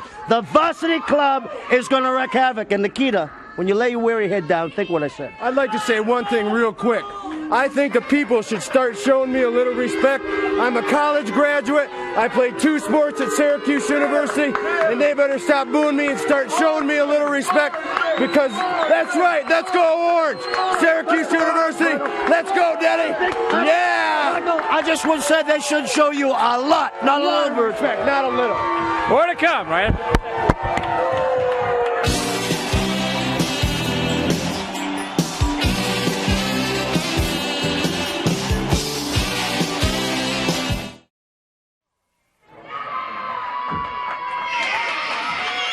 The World Tag Team Champions, Tully Blanchard, Arn Anderson, J.J. Dillon. You heard Lex Luger. He said he's going to go through all of you to get to Ric Flair. Let me tell you something about Lex Luger, and I'm not going to waste our valuable time on someone like Lex Luger.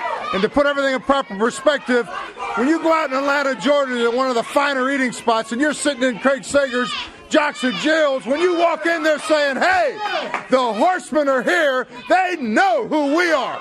But I couldn't count. I ran out of fingers and toes the number of people that came up to the table and said, hey, what happened to, what's his name? The guy with all the muscles, the good-looking pretty boy that's got his sights on Hollywood. Lex Luger, keep that in the back of your mind. The Horsemen have our identity. We know who we are. And, pal, we sure don't need you. You know, David Crockett, the wrestling fans out there, you listen to Lex Luger come out here. He sounded like Reverend Ike, trying to convince somebody of something. Well, Luger, you convince yourself. You go home and you get your baby and you get your wife and you get all your friends that you can gather up and you try to convince them that you're a bad apple. Because, big boy, we took you from the nursing stages and made you what you are today. The Horsemen, the world's champions, Ric Flair, Arn Anderson, and Tully Blanchard. There are no other. The 3 of us are the only world's champions. We are the measuring stick of all professional wrestling. Period. It goes no further. So you don't have to look over your shoulder. You just got to look up the ladder, Luger. And if someday you can take the test of time and prove yourself year in and year out, you may be on the level of us someday. David Crockett, as I heard Luger come out here and spend his valuable time, I never heard the name Anderson. I never heard the name Blanchard. All I heard was the name Flair. Now, a wise man knows his limitations, Luger. You just don't come around and skip up to Flair. You see, there's Tully. There's myself. An irrational man makes irrational statements. You talk about you don't have the jewelry. What all Flair's got. All the jewelry we wear. All the women we got. Well, Luger, would it ever occur to you ain't been around long enough to earn enough to afford all those things? You're one shot at greatness. You decided I'm going to come out here and smile and rip off my shirt. Well, you've got a beautiful smile, Lex. I'm sure your mama and your dentist are real proud of you. And as far as your body goes, if they ever want to make beach blanket bingo too, maybe they'll call you. But you put your basis, you put your theory, you put your career in the hands of Hollywood. Suddenly I rise above the horsemen. I'm going to make movies. Well, Luger, nobody wants to promote a loser. And my friend, when you stepped out of the ranks of the horsemen, you became one of the flock, chasing the horsemen. You see, everybody is in one side of the ring, and they all say, what can we do to shut up the horsemen? What can we do to beat one of the horsemen? You see, like Tully said, we're the measuring stick, Luger. You look around the dressing room and you say, that guy's good. That guy was a national amateur champion. That guy's this. This guy's wealthy. This guy's great. This guy's a legend. But it all comes back to the bottom line of us being the franchise. You want to get the flair? You take on your biggest contest of your life, hot dog. That's myself. We're involved in a war all over this country. And if you come out of it with that mug is looking pretty as I think it will, my friend, you will have accomplished a miracle within itself. Right, James? And if he thinks that his savior is going to be Ole Anderson, you, above all people, can enlighten him about that. He's just another misfit we put on the bricks. All right, ladies and gentlemen, you heard from the horseman. Now let's watch the bounty hunter, Dick Murdoch. Thank you, Dave. Against Dave Spearman. I think we need to mention right here before the match gets underway, a lot of talk about Luger, and he was very intense about Flair and the Horsemen before, but he has told us that, yes, he does get a lot of mail. The fans have been writing to Lex Luger, encouraging him on in his fight against the Horsemen. He does read each and every one, and he does appreciate all the support he has in this fight. You know, sometimes he comes out, he's so intense and he's so, involved in this Horseman situation. But he is very thankful for the great fan support that he's getting, and we do encourage the fans to keep riding him. A lot of people even expressed some concern that he may have not really severed his relationship with the Horseman. Let us assure you that has happened. And what you are looking at on your screens right now is not Godzilla, not King Kong, not Mothra, not anything from a Japanese monster movie. It's Captain Redneck Dick Murdoch, the biggest, baddest, roughest, toughest, meanest, orneriest man that there's ever been in professional wrestling. And Nikita Koloff, I heard him out here talking. Well, on February the 6th in Charlotte, North Carolina, brother, Nikita Koloff and Dick Murdoch, Texas barbed wire fence match. Brand new barbed wire, just like they have in Texas, all around the ring. Keeps people from going in, keeps people from going out. If you go out, you're going to look like shredded wheat. And brother, I don't know whether they got barbed wire in Russia or not, but I know they got it in Texas, down there in Canyon, Texas, where Dick Murdoch's ranch is. He's been working with it all his life, and believe me, he's going to take that commie Russian. He talk about egg-sucking dogs. I don't know what he's been sucking, but I know what he's going to be sucking. He's going to be sucking Big Bertha, which is the right fist of Captain Redneck Dick Murdoch. He's going to be sucking that fist, and before it's over with, they're going to be picking teeth out of Murdoch's shoulder because he's going to shove that fist down that commie's throat. A Marine Corps veteran. well, thank you very much. Yeah, thanks very much. Let's look at one more look at it. Murdoch with a brain buster. I heard Murdoch was going to teach Cornette how to ride a horse, but they couldn't find a side saddle in Canyon, Texas. But the brain buster comes down, they'll get it on at barbed wire, and there's 50 grand on Dusty Rhodes' head. And let's hear more about it right now. I'll tell you what, you think you've heard the last of Cornette, you haven't. Wait till this time out.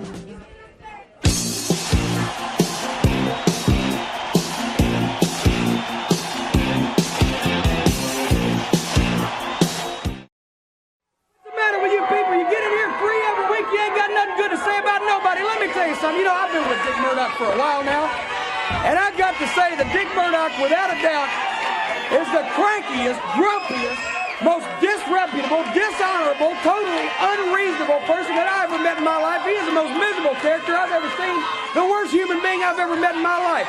He don't get along with anybody. He don't agree with anybody. You can argue with the guy all day long. That's all he loves to do. You know that? But me being the talented genius that I am, I found out the way to get along with Captain Redneck, and that's pay him enough money that he's just like a pussycat, brother. He's agreeable. He's easy to get along with. All you got to do is keep him happy with that money, brother. Dusty Rhodes, you were his best friend for a long time, and you know what Dick Murdoch will do for money. Nikita Koloff found out, as you saw earlier in the program, and there's going to be a lot of things changing. Dusty Rhodes, he's not interested in your title. Beautiful Bobby's going to be the one to take that. He's not interested in winning matches. He's only interested in getting the job done, and brother, nobody does a job like Dick Murdoch. And I'll tell you this, Dusty Rhodes, he's going to be the man to make me famous just long as I keep him happy. And Dick, You're going to get paid real well. You're going to be the happiest guy you ever dreamed of being. Just take care of Dusty Rhodes. You know, Mr. Jim Cornette, you know David Crockett, everybody standing out here are the toughest individuals in the world. Everybody out here can't be beat. They all stand out here and give this. They all stand there and give that. They all say 500 pounds. Hey, forget about leverage. Hey, forget about ability. Hey, forget about agility. I'm going to tell you one thing. It takes a good man to beat me, but it don't take him long. Now, Jim Cornette, you hit the nail right on the head. Money is the main object. And I don't know, David, if the NWA Jim Cornette most got enough money to keep you around long enough to get rid of the Nikita Koloff in this barbed wire match, or come Tampa, Florida, Lakeland, Florida, 23rd, and a cage match with the American Dream, Dusty Rhodes. I know that place is going to be packed because those people down there in Florida, they know that there's going to be some faces snuffed in a cage. They know there's going to be a whole bunch of hide ripped off. There's going to be some teeth knocked out. But there's one thing about it, Dusty Rhodes. I got the face only a mother can love, and I'm not definitely afraid of you, and you're not afraid of me. Nikita Koloff, man, you're going to have some tough battles because you're a great, tough individual. Ronnie Garvin, Orlando will get you. It's going to be a big New Year. And David Crockett, I might just brainbuster you and do the whole wrestling world a big favor. Hey, I think my mother paid double if he'd do that to you, you goof. Well. All right, ladies and gentlemen, let's go to the ring. The Russian Bear. It's Ivan Koloff. Ooh, look at him. Against Mike Jackson. And Jim Ross, let's remind the fans, we talked about the Bunkhouse Championship, Nassau Coliseum, Sunday, January 24th. You can see it live in your own home if you are hooked into an addressable cable system. So we encourage you to call your cable company and order because you're going to see some great matches. No doubt about it. Some of the great matches, the Bunkhouse Stampede. You're going to see the Rock and Roll Express take on the Sheepherders, Barry Windham and Larry Zbyszko for the Western States title. Finally, Zbyszko gets his opportunity. Ric Flair defense against Road Warrior Hawk. Plus the Bunkhouse Stampede over the top of the cage or through the door. It's all still around the ring for $500,000. Well, I'll tell you, that Cornette does have the best bounty hunter in wrestling. Yeah. And money does motivate Dick Murdoch. That's really going to be the cage match Murdoch talked about in Lakeland, Florida, the barbed wire fence match with Nikita Koloff in Charlotte. Of course, we're looking now at the Russian Bear. And Jones, if you looked on the betting board in Vegas, he may be the odds-on favorite for one of his 3 men because nobody else has got 3 people in the Bunkhouse Stampede Finals. Well, the fact of the Bunkhouse Stampede Finals, not only will you be in a cage, but you can bring anything into the ring. You think about bringing anything into the ring, you think about Ivan and the Russian Chain. And we talk a lot about the Barbarian and the Warlord, how strong they are in their big event, of course, coming up against the Warlord. But you got to give Ivan Koloff his due. He's a wily veteran. He is what we call the professor. He knows wrestling in and out, knows how to hurt people, and he may be one of the sleepers in the Bunkhouse Championship in Long Island. Exactly right. He's a former heavyweight champion of the world, and I tell you, he's really coached those 2 big monsters, getting them ready for the January 30th Bench Press Challenge in Greensboro. Paul Jones is investing his money very wisely. He's got a great young, big team, and he's got, as you said, the teacher, the master, Ivan Koloff, as their tutor. And I can't really think of a better man as far as conditioning and wrestling strategy and knowledge to have in your corner than Ivan Koloff. He's been a real pro throughout his career. Ivan Koloff, Teddy Long now, wanting the Russian Bear. Mike Jackson is a fine athlete, Alabama junior heavyweight champion, but he is no match for Ivan Koloff. Koloff, right out of the ropes, right over the top. Mike Jackson, a man that has 2 master's degrees, but his extensive education is not helping him a great deal right here. But Mike's a great competitor. A great competitor. Good offensive move by Mike Jackson. The pride of Alabama, Mike Jackson with a lateral press. You see Paul Jones down the corner with that riding crop just hitting the canvas. Koloff returns with a knee and out of the ropes. He nailed it right in the midsection. Straddled across the middle rope. Ivan Koloff collars him all the way over the top, and here he goes. And the master of the Russian sickle, too, the one that taught Nikita Koloff that move. Ivan Koloff, the master of the Russian sickle, no doubt about it. And we'll take another look at the Russian Bear as he disposes of Mike Jackson here on the Superstation as he gears up for the Bunkhouse Stampede Finals and that great bench press challenge that his men will be competing in. The Bench Press Challenge is January 30th at the Greensboro Coliseum, and we've heard a lot from both sides, from the Road Warriors, from Paul Jones, the Barbarian, and the Warlord. How much can they lift? You take a look right now at the strongest men in wrestling. No doubt about it. One of these four men, whether it be Hawk or Animal, the Road Warriors, or the Warlord, or the Barbarian, I think we could safely say that one of those four men would probably have the distinction of being the strongest man in wrestling. It's going to be settled. Look at these great feats of strength. They handle men that weigh 230 or 240 pounds as if they were a sack of groceries. And we're talking about a $10 sack of groceries. That's not very much. They handle people with tremendous ease. But with that packed Coliseum in Greensboro, with the adrenaline flowing and with 50 grand on the line, we can see a world's record bench press. And it will be settled right there once and for all. And remember, 3 of these men, Paul Jones Camp in the Bunkhouse Finals, and Road Warrior Animal in there as well. Okay, so it's all set for the Greensboro Coliseum coming up on January 30th, and also for the Bunkhouse Championship next Sunday night. Fans, for Jim Ross and David Crockett, I'm Tony Schiavone. We'll see you next week.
I can't remember anything. Can't tell if this is true or a dream. Deep down inside I feel the scream. This terrible silence stops in me. Now that the war is through with me, I'm waking up, I cannot see that there's not much left of me. Nothing is real but pain now. Hold my breath as I wish for death. Oh please God, wake me.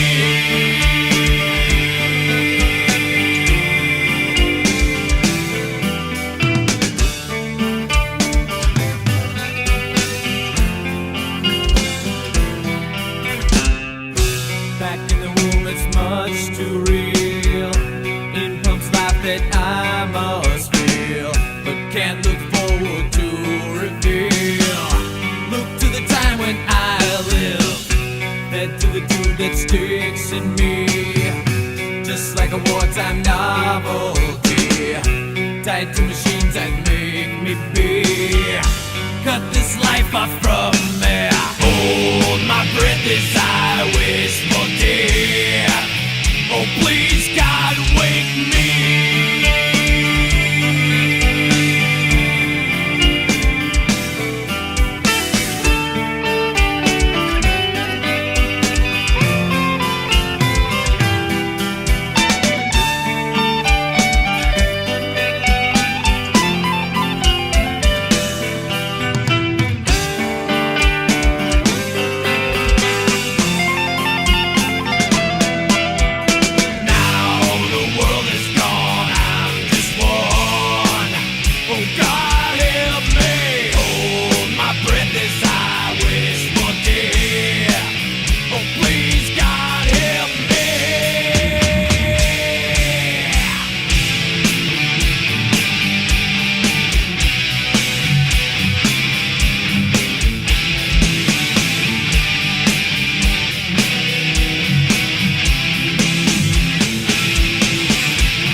Well, we're thinking of doing one. We have a slight concept for the next one, which is like we have this really original thing that we've never seen in a video, which is like shoot a pair of woman's legs walking down the street, and but don't tell anyone because we want to keep that idea to ourselves.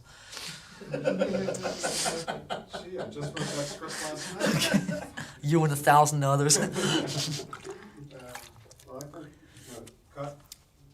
Cut. No more. What time is it? It's about that time. Today, hungry gladiators take on hopeful contenders. Marek Wilczynski, a Polish immigrant and brand new U.S. citizen. A man whose American dream has definitely come true. First you come to America, then you become citizen, get married, kids, now gladiators. What else do you want? He'll face Tony Corella, the sewer contractor from Minneapolis.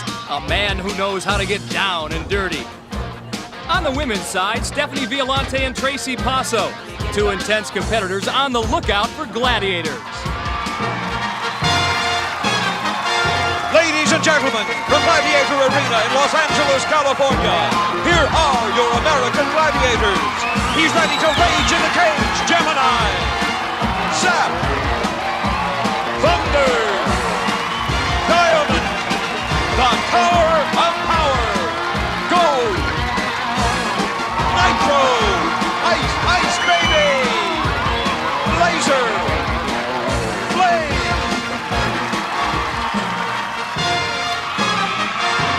The Samuel Goldwyn Company presents the American Gladiators.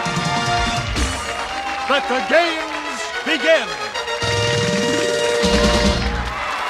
Hi again, everyone. I'm Mike Adamley. Glad you could join us for this edition of the American Gladiators. We have just about wrapped up our first round of competition in the second half season. Today, our final preliminary round. Today's women's competition will pit Stephanie Violante against Tracy Passo, a pair of contenders with track backgrounds. And on the men's side, hockey standout Tony Corella will take on Marek Wilczynski, a downhill ski racer and a Robin Williams lookalike. More on that in just a minute because right now he's standing by with my co-host, NFL Hall of Famer Larry Zonka. Larry? Thanks, Mike. Marek, in your wildest dreams over in Poland, for that matter in this country, did you ever think you were going to be inside a vehicle like this? Well, I tell you the truth, I never thought vehicles like this exist. Well, it's a blast. I mean, it's something unbelievable. I think I'm going to do something with this ball. Okay, we're going to stand by and let you do it. Good luck. Mike? Marek's competition will be Tony Corella. He'll get inside the yellow atmosphere. Tony, 25. He hails from St. Paul, Minnesota, our sewer and water contractor. And at 6 feet, 200 pounds, Marek Wilczynski certainly has the necessary size to move the atmosphere and deal with our gladiators. In this case, they'll be Laser and Thunder. Thunder kind of makes that ball look a little smaller, doesn't he? Atmosphere is brought to you by Combos, the one snack that's twice as good. Again, the contenders have 60 seconds to roll their atmospheres into one of the numbered scoring pods, each goal worth 2 points. Marek being a furniture mover, let's see how he moves his atmosphere around. Gladiators, ready!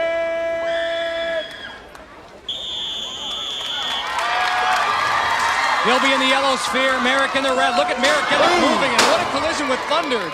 Ditto for Laser and Tony. Marek picking up a score over in pod number 2. And Tony does the same in scoring pod number 1. Marek has livened up Thunder. Thunder didn't like that when he rolled in and scored in pod number 2. He took it a little personally.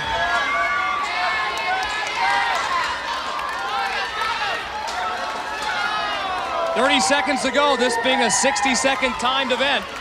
Every score worth 2 points. Right now it's tied at 2. Watch how easy Thunder rolls his spear along with his legs. Look at that. Looks like he's riding a motor scooter. Well, he takes up the whole cage. That's yeah, plain and simple. Under 10 seconds. Both Tony and Marek have scored a goal, which means 2 points apiece, and that is the way it's going to end. A 2-2 tie. Both Tony and Marek coming up with 1 goal. We got quite a workout. Great way to break in on that first event. Atmosphere, you work up a sweat. We talked about Marek being a furniture mover. And how well he do in his atmosphere? Well, he never met up with a grand piano named Thunder before. Well, the women will see how they fare in Atmosphere because they are up next to look at Tracy Lynn Passo and Stephanie Violente. Stephanie, who hails from St. Petersburg, Florida, 5'6", 130 pounds, a customer service rep, excelled in track and field at Lakewood Senior High School in St. Petersburg. Tracy Lynn Passo, also a track and field star, was a cross-country runner at the University of Oregon, now resides in Los Altos Hills, California. And in Atmosphere, those two women will have to deal with diamond and gold. Mike, both Tracy and Stephanie are cool cucumbers. They've made an art of studying each event. Let's see if they've picked up anything that can help them from the men's competition.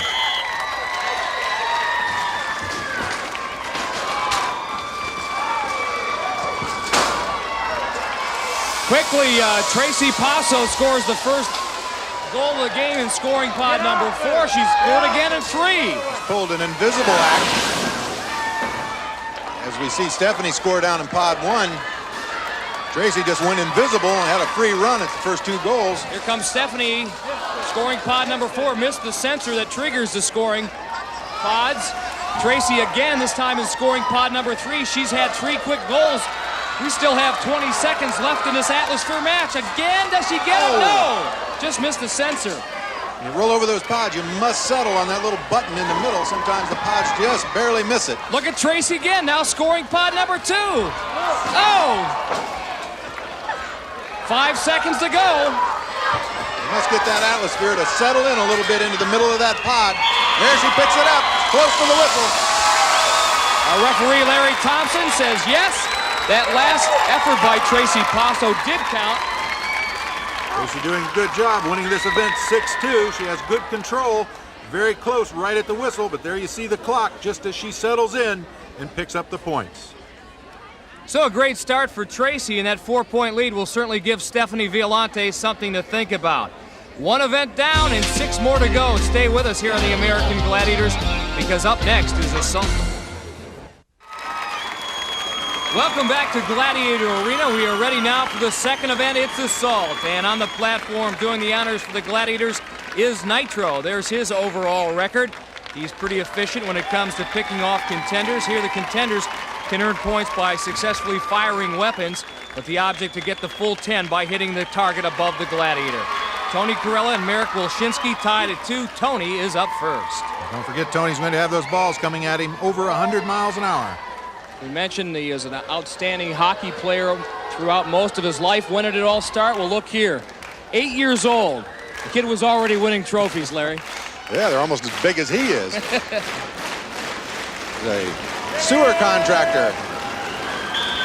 Dodges rats in the sewer, and now he's going to dodge tennis balls here.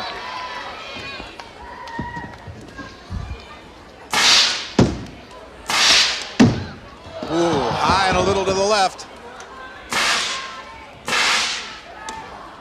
Tony's family in attendance here.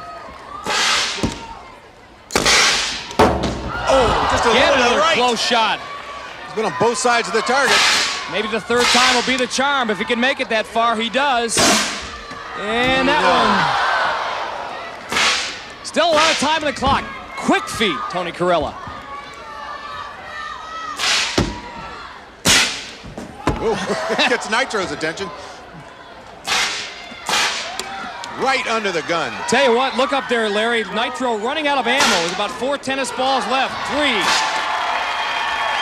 7 seconds left of the clock. Can Tony cross the finish line? He does! I tell you, he went scampering across that finish line like a little sewer rat.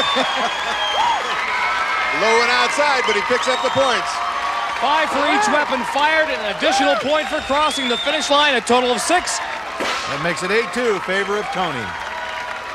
Tony's opponent, Marek Wilshinski, intent on making up that deficit now. Originally from Lublin, Poland, emigrated to the United States in 1985, and his story is a fascinating one. Marek Wilshinski lives by the motto, just do it. Why I describe myself in 3 words, just do it, is because that's all I'm doing through all my life.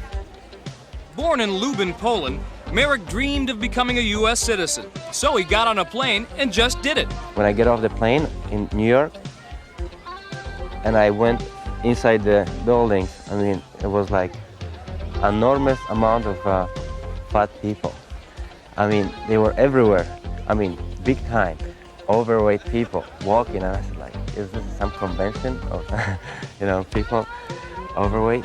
He made his way to LA, met up with some of the locals, and became a furniture mover. Completing his American dream, Merrick got married and now has a baby daughter. And for the icing on the cake, he really did it. He got the call inviting him to be on the American Gladiators. My wife was next to me and she was like opening her eyes like, huh? And I didn't say anything to her, I just squeezed her so hard and lift her in the air. And she was like, oh, well, I guess you made it. Merrick did make it, and his wife Letitia wouldn't miss his performance for anything in the world. Ready! He's on his way. Nitro again, the Gladiator on top of the platform.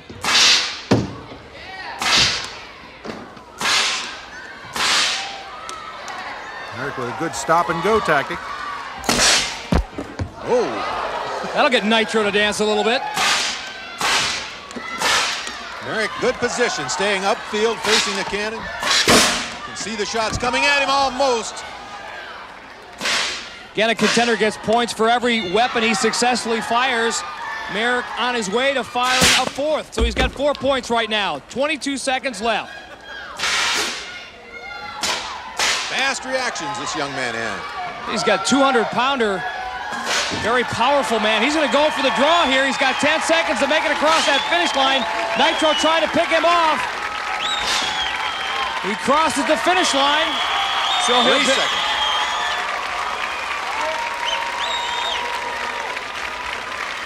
Merrick Wolshinski picks up 6 points, 5 for firing each of the weapons, 1 for crossing the finish line and the draw. Women are now set for assault as we look at our contender, Stephanie Violante, with a confident look underneath those goggles. She'll have to deal with Zap. Coming into this event, Stephanie trailing Tracy Passo by 4. They call her Giggles. She's always upbeat, always happy. There's that smile. Another nickname, Sunshine. We call her the smart contender around here. She likes to study the other contenders, make sure she doesn't make the same mistake. She thought she was hit. It was a deflection off the floor, so she's still alive. Stephanie setting herself. Yes! Takes Zap out. Right at the crossbow. Long shot. One of the first ones I've ever seen. What's that old saying about always do your homework? Paid off. Zap's a little confused too, and she's confused about this. Stephanie right here thought she was hit. It was actually a rebound. She stopped, Zap stopped, but then Stephanie got back in the swing of things and with her first shot with a crossbow, hit the target and picked up 10 points. And that puts her on top of Tracy by 6. So Tracy will have some work to do.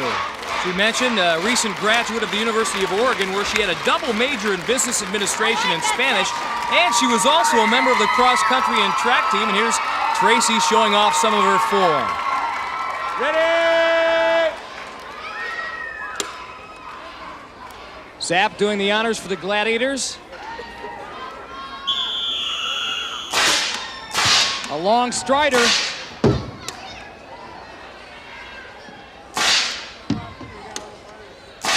Sets herself with a crossbow. Oh. High and a little to the left.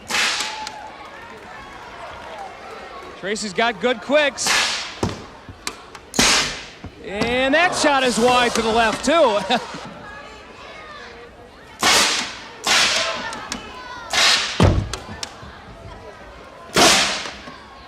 little high. Less than 30 seconds. Oh! Hit. Left shoulder. Tracy was, however, able to fire 3 weapons for a total of 3 points. And after 2 events, Stephanie Violante leads Tracy Passo 12-9. Tracy trying to slide into that safe zone, takes her eye off the cannon, and Zap gets her. And we'll be back with more of the American Gladiators right after this. Welcome back to Gladiator Arena, and Hang Tough is our next event. Tracy Passo trails Stephanie Violante 12-9 after 2 events. Tracy will be up first. She'll have to cross this grid of 55 rings. This time she draws Ice, who is 9-1 in this event. Contender can earn 10 points if they can go across that grid of rings and land on the Gladiators platform in 60 seconds or less. Ice is ready. And off she goes. Tell you what, lack of upper body strength not in evidence here, as Tracy does a good job of swinging and getting momentum. You can make up for lack of upper body strength. She's taking the long swings. Needs to grab that ring and go right down the outside, get by Ice. Ice is coming over in the vicinity. I'll tell you what, Tracy is barely breaking a sweat here. Whoa. Ice, baby. And if Tracy would have let go, she would have been on the platform. Let go, kid. Oh, her feet are Tracy, dragging. You got it. You got it. Let go. Yes. 18 seconds left on the clock. Tracy Passo does it and picks up 10 points and hang tough. And makes it look easy. Mike, look how long this gal is hanging by one arm, seemingly unaware that the platform's under. Keeps her cool and lights like a bird. Well, Stephanie took over the lead after assault, and now she's behind once again, so let's see how she responds against Ice. Well, Mike, I spoke to her a little earlier. She was born in Jamaica. We were talking about foods and things over lunch, and she told me that her favorite food is her mother's curry goat. I've never had any of that before. I like curry. I'm not sure about the goat part. I don't either, but after hearing her describe it, I'd like to try it. We were talking to Stephanie earlier. She mentioned that one of her fears is the fear of flying. Well, she's in midair right now. She was going to be a stewardess, but she experienced turbulence the first time and said, "Oop, that's it." She's about to engage some turbulence right now. Ice is in the vicinity. Look out. That's usually the death grip. Unless Ice slips off. Name of the game is hang tough, and Stephanie's doing that. Ice giving Stephanie a workout. 35 seconds left on the clock. Now Ice goes to the hand. Look at Stephanie that. shakes Ice off. And look at Ice is surprised. She can't believe it. She cannot believe it. And somehow Stephanie can find another ring. Hey, forget about that. Just hang on, kid. Oh, she's down to one grip. 15 seconds to go. 10 seconds to go. This gal is strong. Oh, no! 5 seconds left on the clock. A golden opportunity goes by the boards for Stephanie. A chance to pick up 5, but it slipped away. Ice kind of happy that her record is intact. This doesn't happen very often, folks. Ice all over her. At this point, Stephanie figures, well, I've got to draw, and then all of a sudden, she slips off. Well, the men are next, and on the platform for the Gladiators is Gemini.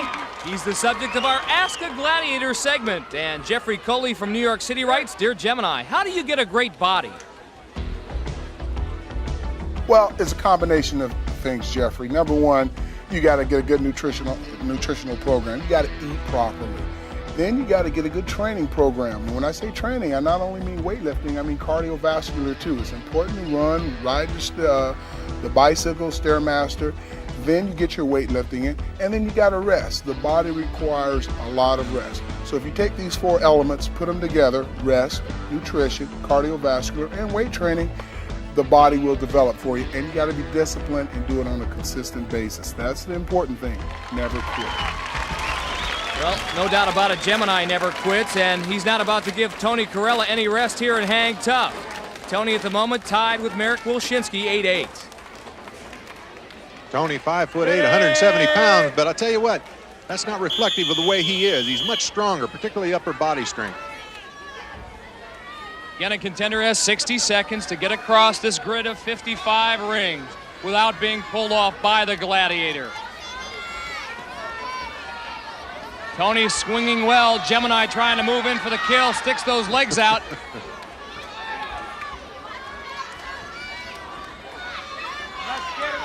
Lots of trouble and no friends in sight. Now Gemini's on 2 rings, and that can really spell trouble for Tony. However, Gemini's got turned around. Tony desperately trying to hang on. He's got a breakaway, Larry. Yeah, when he hooked that one ring, now it's going to be a race. 19 right seconds there. left. Oh, he lost his momentum. He went to the ring too quick and dropped his momentum down to nothing. 10 seconds to go. Now Tony swing. Tony can get 5 points for earning the draw. He needs to hang on though. 4 more seconds. And that's it. Tony Corella picks up 5 points for the draw. And he ended up 3 feet from 10 points. Oh, Mike, that's got to be super frustrating. Be that close to scoring, taking it all, and then have to settle for 5 points instead. He's got to be kicking himself. Now Marek Wilczynski now. His chance and hang tough. Remember, Tony Corella scored 5 points for the draw, so Marek would like to match that and obviously do better. Get the full complement of points, 10 points for getting over to Gemini's platform. And you can tell just by looking at Marek, Mike, what kind of upper body strength that he has. He appears to be very strong in that area. And a great attitude, as we talked about before, great sense of humor. Said one of the reasons why he likes downhill skiing, it's his passion. He likes living life on the edge. Well, he's going to be on the edge here. Boy, is he powerful.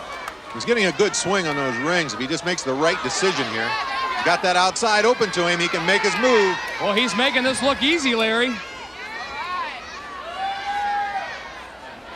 Gemini trying for a little bit of defense. I'll tell you what, he's on there. I'm just a wild and crazy guy. I love it. 10 points for Marek Wilczynski. Woo! Looking good, baby. Well, he certainly is looking good. He looks right at home on these rings. Works his way right down. Never really threatened that much by Gemini. Flips on there, and then check this out. That's the toughest thing he's done all day. I can't do that. Can you do that? I can't do that. And we'll find out what Marek will do next in Powerball. We are halfway through our competition in this final preliminary round of our second half season. In the men's competition, Marek Wilczynski leads Tony Corella 18-13. Tracy Passo leads Stephanie Violente 19-12. Larry, were it not for a couple of mistakes by Stephanie and Tony, this thing would be all even. Well, it comes right down to the big play syndrome. Seems like each contender at that one moment manages to make the big play, regain the lead, and then it's a fall back and forward situation. It's going to come right down to the eliminator, and I guess that's what it's supposed to. Indeed it is, and Tony Corella is standing by in the contenders' locker room. Tony, you were very close to getting the full 10 points and hang tough, and really a mistake on your part, not so much the work of Gemini. Yeah, it was, Mike. I kind of lost. I got on one hand, and I couldn't get both hands going again, and if I would have just gotten going again, I would have been on the platform. That was my mistake. Okay, Tony, keep it going. Thanks, Mike. Tower joins us now in the Gladiator locker room. And Tower, first of all, welcome back. It's good to see you with your fellow Gladiators. Thanks, Mike. Coming up, you've got Breakthrough in the Conquer, and you're going to be in the Conquer ring. If you were a contender, how would you take yourself out of the ring? I personally would take myself out, go low, and try to take go for my leg, get a leg, and just hang on to me as much as you can and pull me out. I really can't see him fighting upper body with me because I'll just bury him. Okay, keep warming up. We'll see you a bit later. Okay, Mike, thanks. Tower waiting in the wings because the women are up first in Powerball. Stephanie Violente and Tracy Passo set to go. An interesting point, Mike. Both of these contenders picked Powerball as their best event. We'll see what happens.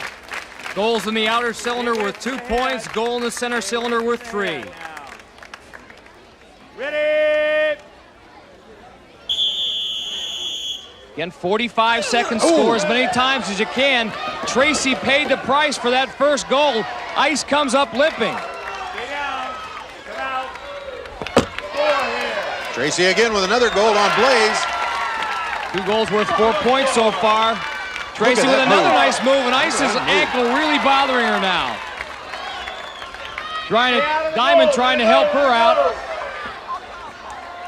Blaze didn't bite on the move this time, throws her out of bounds. Tracy trying to split the double team. Ice gets tough and sends her down with help from Diamond. 8 seconds to go. Tracy reaches. Almost. And that's it. I'll tell you, both Tracy and Stephanie are pooped. Tracy, however, picked up 6 more points. Stephanie was shut out, so She leads now 25-12. How tough was it? Well, watch Tracy here. She just buzzes by ice using speed. And then it's so basic, the head and shoulders fake, but it's still so effective. Watch Tracy. She gets ice way off balance. This was an easy goal. The next one coming up, much tougher, Larry. Yeah, she tries the fake on Blaze. Blaze goes for it a little bit. It catches up, attacks her, drags her down, but she still almost makes the goal. Well, the men take the stage now as we look at Tower, Laser, and Thunder. They'll do battle for the Gladiators in Powerball against Marek Wilshinski and Tony Corella. At the moment, Marek with the 18-13 lead. And boy, is Marek built. He's a powerhouse, Larry. Not just a powerhouse, Mike. He moves well as we get a shot of his wife, Letitia, and his little girl, Talia. And Powerball is brought to you by Nintendo, makers of Super NES. Now you're playing with power, super power. Tony says this is his favorite event, Mike. We'll see. It is a fun event until you put those 3 gladiators out there in the middle. Tony will try to turn in some of that 4-9 speed. And there it is. What quicks. Marek answers with a goal of his own. Another nice move, but he loses the balls. Marek puts one in with a little power. Again, scores in the outside cylinders worth 2 points, the center cylinder worth 3. Marek over Thunder this time as Laser corrals Tony and knocks him out of bounds.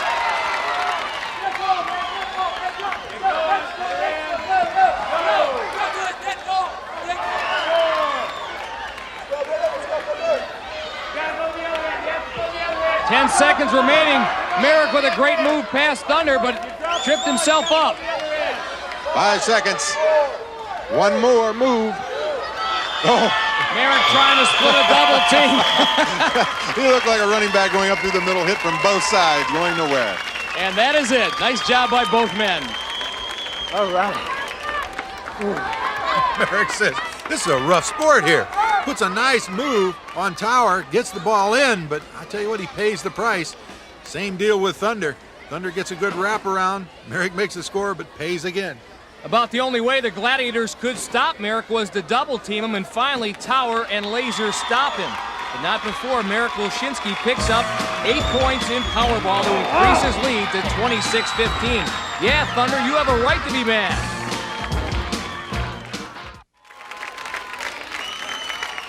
Welcome back, Gladiator Arena, Los Angeles, California. The women are set for their 5th event, Breakthrough and Conquer. Up first is Tracy Passo. She'll be dealing with Zap and Breakthrough and Ice in the Conquering. And Larry, you mentioned that Tracy showed us some great moves in Powerball. Well, she set up some good fakes and went around, made some scores with it. We'll see if she can do it again, this time to Zap. Give her that hip and then take it away. We'll see if Zap goes for it or not.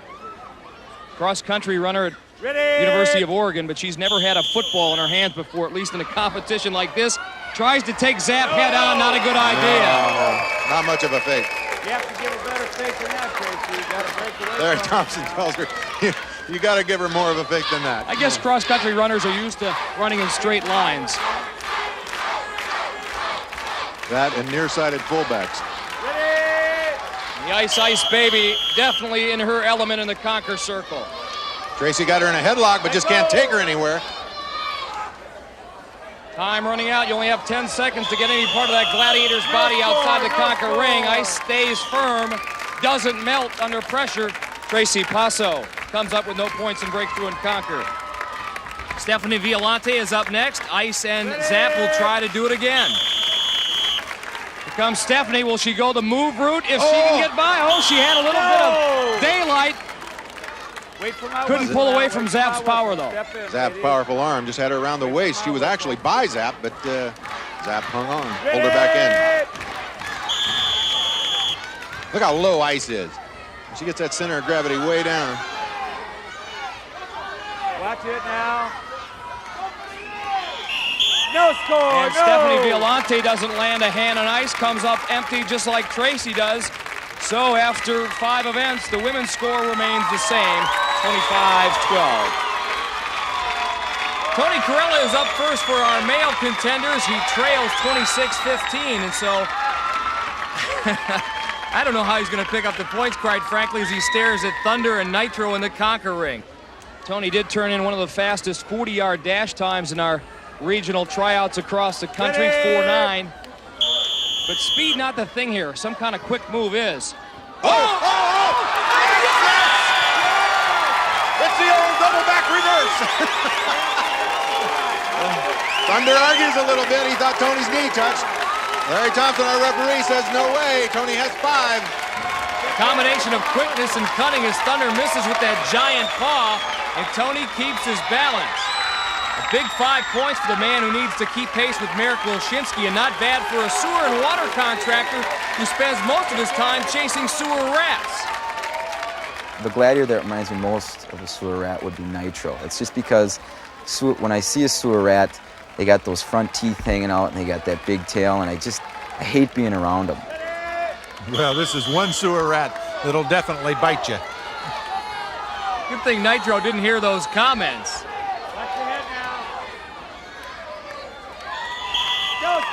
No points there, but Tony Corella does pick up 5 big points.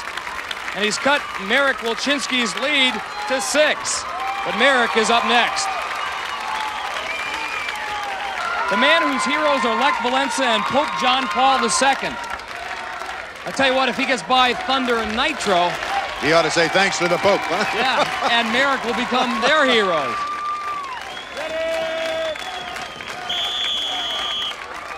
Marek almost made a nice move and tried for the power, but Thunder trips him up at the last second before he gets across the goal line. Oh, he was by him. Thunder's arm just took his knees out from under him. This ought to be good here. Marek can match Nitro, maybe power for power. He's got to get any part of Nitro's body outside the conquer circle. Nitro, great job. Great job, really. So Marek Wilshinski gets shut out. And after 5 events in the men's competition, Marek holding on to a 26-20 lead. We'll be back with more of the American Gladiators. Next up, the joust, and then the eliminator. We'll be back with more after this. Welcome back to Gladiator Arena, Los Angeles, California. The men are now set to joust. Marek Wilshinski climbs up the platform first. He's got a lead of 26-20 over Tony Corella. He'll have to do hand-to-hand combat with a pugil stick against Tower. This is his first time in the joust. And should Marek knock Tower off the platform in 30 seconds or less, he'll pick up 10 points.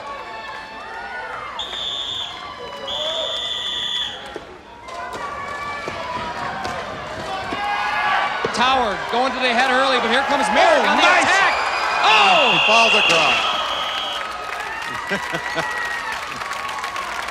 How many times have we seen that happen, Larry? Contender gets too aggressive and... Particularly after he delivers a great blow and tries to follow up, loses his balance and steps across. Marek almost had Tower going, but Marek's the one who finally falls off. Still, he's not too bothered by his performance. He knows the eliminator is next, and he figures out, what the heck, I'll give my wife a kiss. Well, Tony, believe it or not, with a golden opportunity to go ahead of Marek, trails 26-20. If he picks up 10 here, well, he's in the lead, but I guess every once in a while, a David slays a Goliath. That would certainly be the case here. Or a Norton. Maybe we ought to call Tony Felix Unger. You know, he sent us some video of one of the sewers he works in. This is the cleanest, neatest sewer I've ever seen.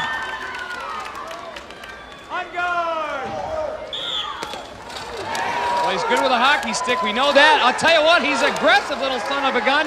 Ducks a couple of blows by Tower. Ooh. Whoa! Oh, I'll tell you what, though. Sweeps him off. He was a pesky guy up there.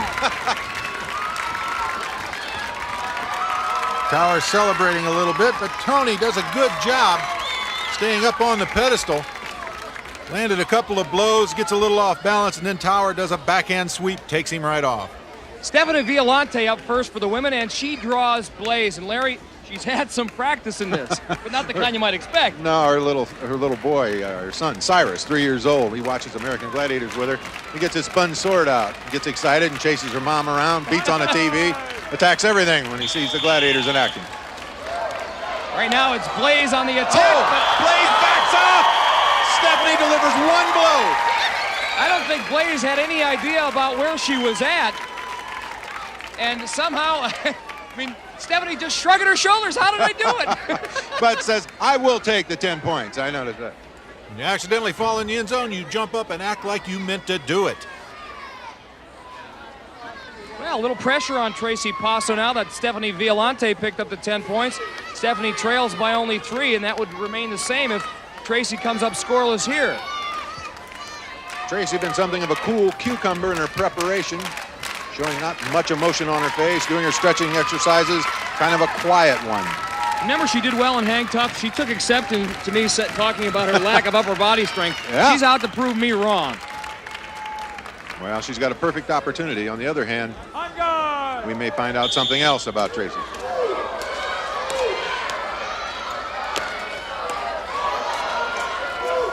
So far, weathering the best of Blaze's shots. But Blaze finally gets her off balance. No points for Tracy, however, she does maintain her lead. It's now only 25-22. Her undoing here balances everything in this event, and once Tracy got backwards and sideways, Blaze had the advantage. So as Tracy and Stephanie head back to the locker room, they will think about what's coming up next. That's the Eliminator. Welcome back to Gladiator Arena, Los Angeles, California, and the stage is set for the final event, the Eliminator. This will decide which contenders advance to the second round. In our women's competition, Tracy Passo has a 3-point lead over Stephanie Violante, 25-22. That is after 6 events.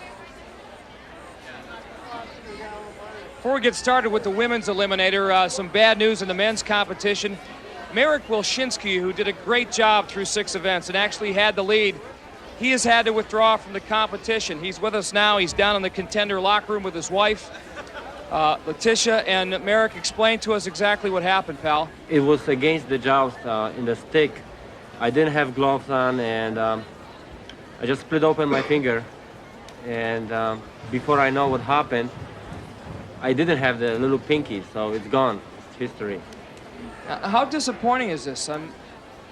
Well, to come so far and have it all taken away from you? Because I know you still want to compete, but doctors have decided the best thing to do is save that little finger there. All I want to say right now is thanks for support to all my friends, these people who show up today. I mean, they were great. I really appreciate what they did to me. They helped me all the way here. Well, sorry guys, next time. And I want to say thank you to my wife, who was always with me all the way, and she was the inspiration in the whole operation here. So hey, do Larry and myself a favor, and all of us here that work on Gladiators. Get healthy and come back next year. You bet. I'll be back. All right, partner. So Marek Wilczynski is out, at least for this season anyway. And you know, one of the things that happens in competition with the contenders, no matter how heated that competition is they become good friends. And I know Tony Corella became good friends with Marek. Tony, this is a bitter pill for you to swallow, not because of the fact that you are advancing, but I know you really cared a lot for Marek and the kind of competitor he was. Yes, I did, Mike. It's a terrible thing. It's a shame.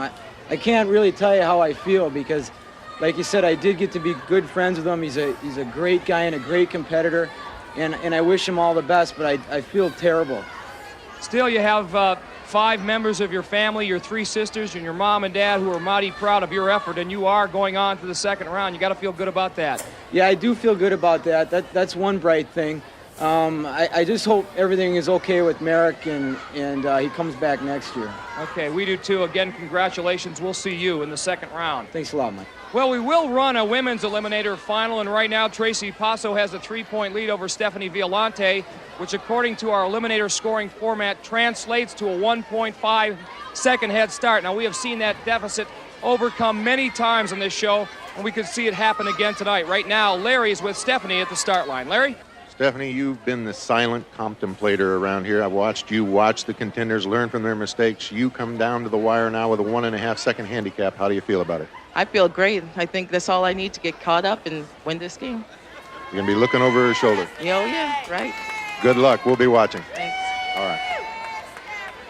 And lurking below the hand bike, the second leg of this eliminator course, are Gladiators. Ice and Blaze there to impose a 10-second penalty should Tracy or Stephanie fall from the hand bike. And on the tower above the final straightaway, Golden Zap.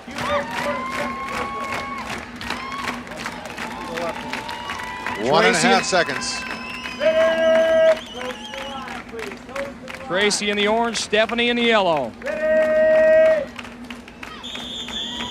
And they're on their way. Here comes Stephanie. And Stephanie is now about side by side, both women struggling on that hand bike. But Stephanie making a move now. She gets hung up a little bit. Who's going to reach the platform first? It is Stephanie Violante. Oh, almost went off backwards, Mike. Now they're setting themselves. They don't want to fall down, but they both do. They'll expend some energy here trying to get back up in these very unstable ladders. Tracy the first up. Now the cargo net.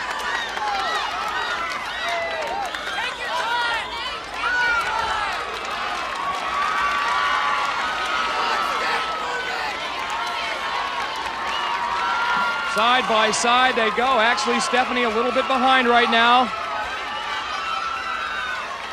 Tracy first up. She's the first to reach the zip line. This is really the only breather the contenders get. Lift those legs. And she gets buried in that mat down there. It takes a while to get out. Here comes Stephanie. And many times in the past, we have seen the lead change over these walls because contenders, quite frankly, have just run out of gas. But that's not happening to Tracy Passo.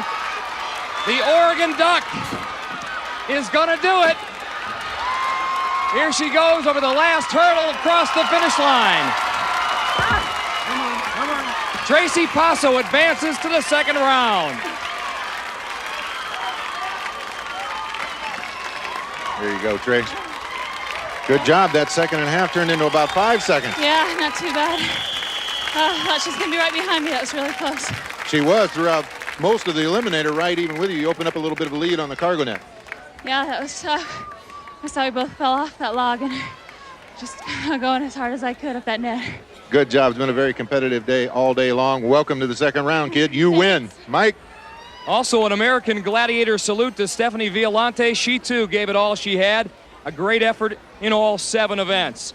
But Tracy Passo advances to the second round and she'll join the likes of A.J. Perling, Kathy Malika, Susie Stenzel, Talfa Lanen, and Vivian Riley. Those are all women who are in our second round. And that second round of competition will begin next week. But for now, that's it for Larry Zonka. I'm Mike Adamle. Be sure to join us next week when the American Gladiators continues.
My next guest are here to perform a song from their new self-titled album. Please welcome the greatest band on earth, Tenacious D.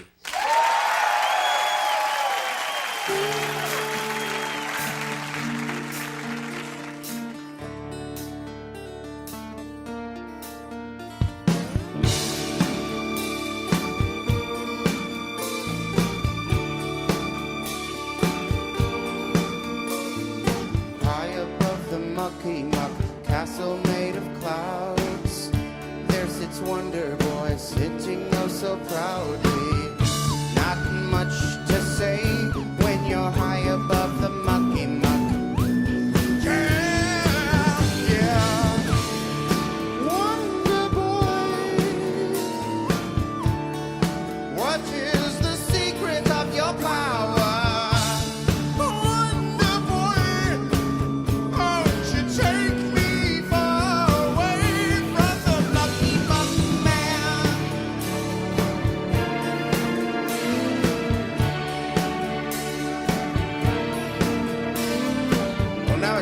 To tell you about young Nasty Man, arch rival and nemesis of Wonder Boy, with powers comparable to Wonder Boy.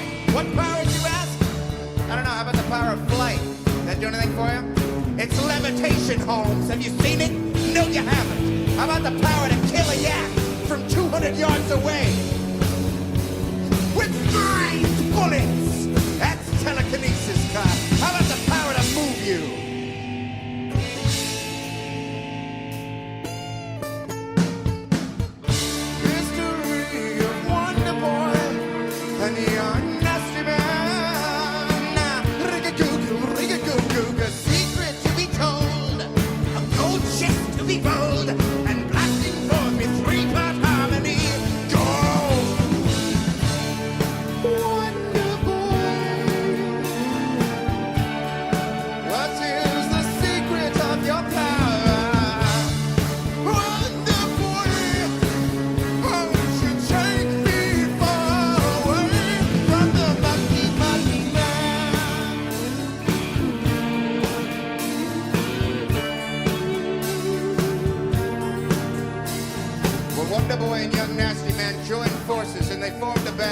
They called Tenacious D. That's it! Me! I'm KG! That's me! What? No, Tenacious D! Now, come fly with me, fly!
I'd like to say hello to Shannon Key from Phoenix, Alabama.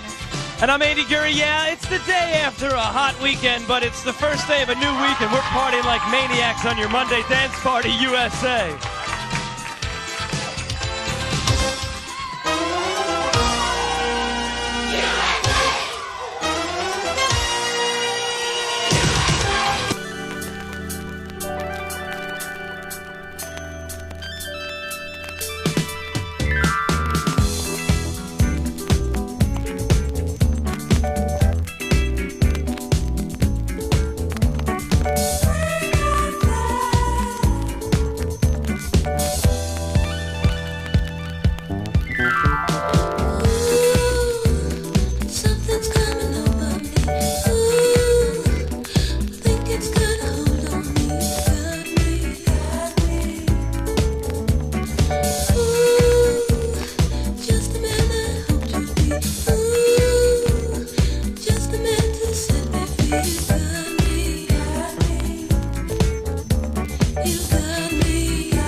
from the past. It's something we haven't done in a while.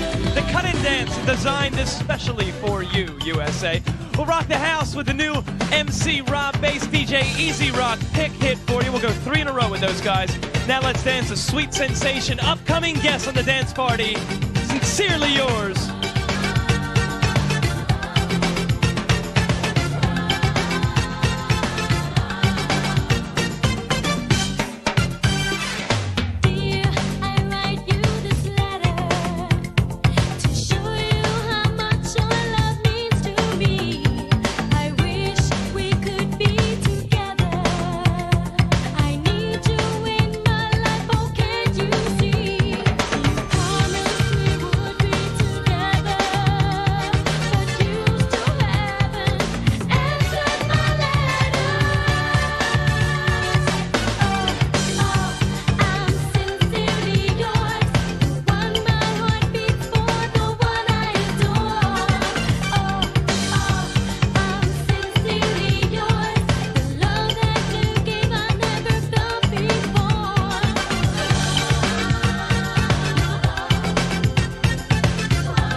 Okay, I'm up here with Jennifer. That is Sweet Sensation. We're really hoping them to come by the dance party soon and sing that song, Sincerely Yours. Well, it's Monday. Yeah, it was a wild weekend. It's the first day after. But what did you do this weekend? I hung out at Lisa's house. You went to Lisa's house. What do you do at Lisa's house? Well, we sat and talked and, you know, we learned more about each other as the time went by. You guys listen to music. You probably hang out and have the stereo going. What do you like to listen to? Either house music, yeah, and Lisa's a heavy metaler, I know. And Guns N' Roses! Thank you, Jennifer. Coming back, we've got 2 in a row from Paula Abdul. She's a good friend of Guns N' Roses, at least.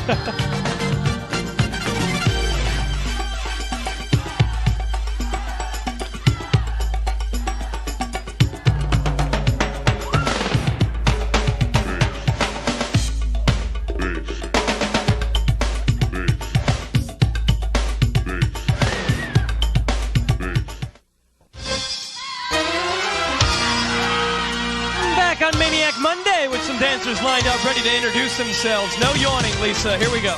Hi, I'm Pinhead, and the reason they call me Pinhead is because I clutch pins. On your hat there, right? It had nothing to do with your intelligence. Right. That's right, he's a smart guy.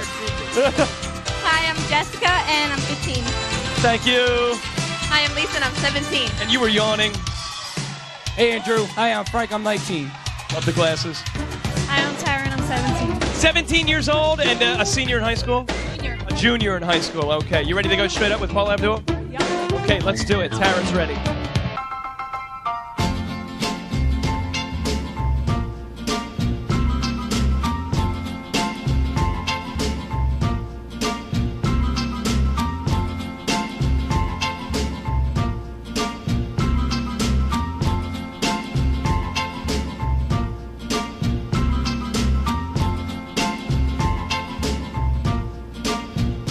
What you gonna do about it?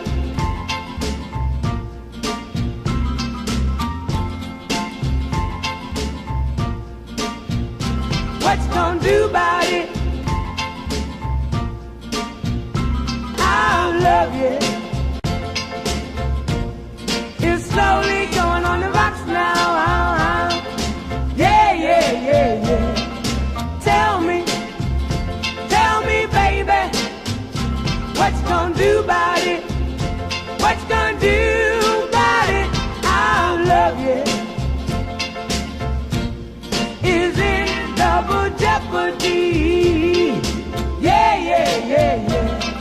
Show me, sugar pie. What you gonna do about it? What you gonna do about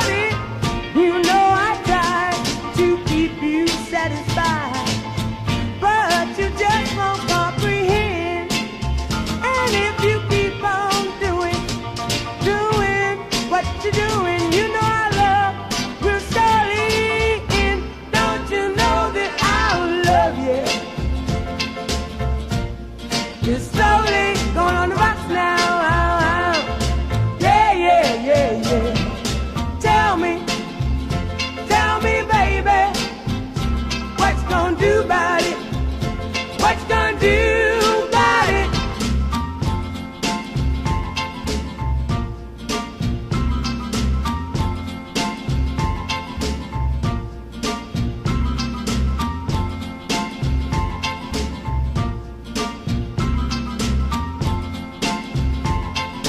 I love you. It's slowly going on the rocks now.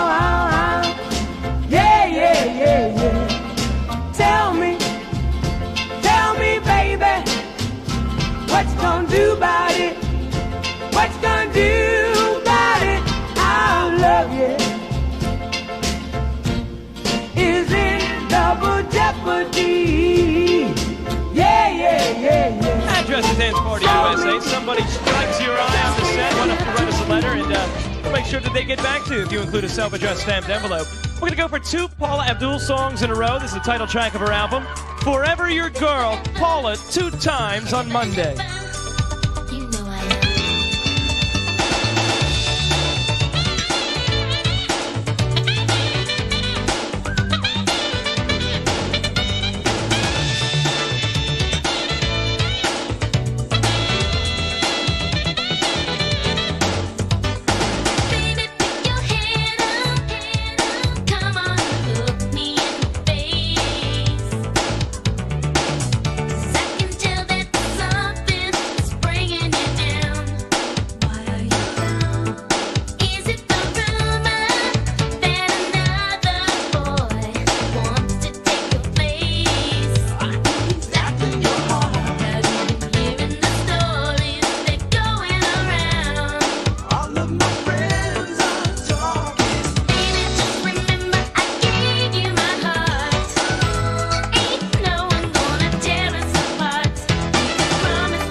Monday. USA, this is Richie. He's nervous. You can tell from his body English. What's the matter, man? Nervous. Oh, don't be. First of all, we want everyone to know that your name is Richie. Tell everybody about yourself. The girls are crazy about him on the show. He has no reason to be nervous. How old are you? 15. So what, you're 9th grade? Yes. Besides music and dancing, which we can obviously tell that you're interested in, what else are some of your interests? Girls. Girls, girls. There you go. What kind of girl are you attracted to? Personality. Pretty. Who brought you on the show? How'd you come about that you got here on the dance party? Eddie and Chris. The Tully brothers? Yes. All right, get in here and tell him to loosen up, right? Yeah, put the bag off. Come on. Yeah. Stand. We'll do the Richie stance. Ready? We'll be right back.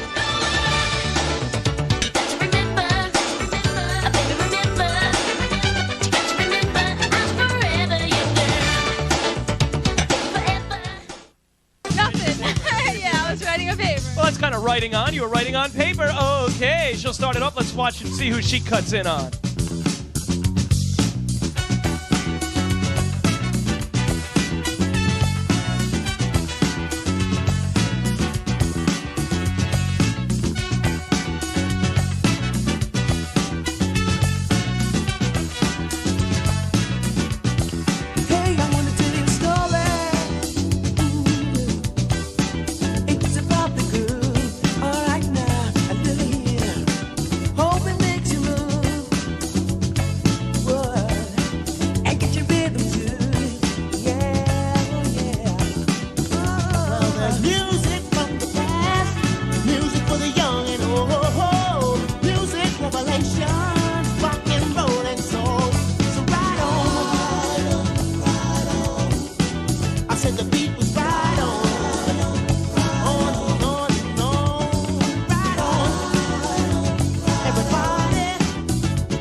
Every day.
Thursday, just a couple of days ago.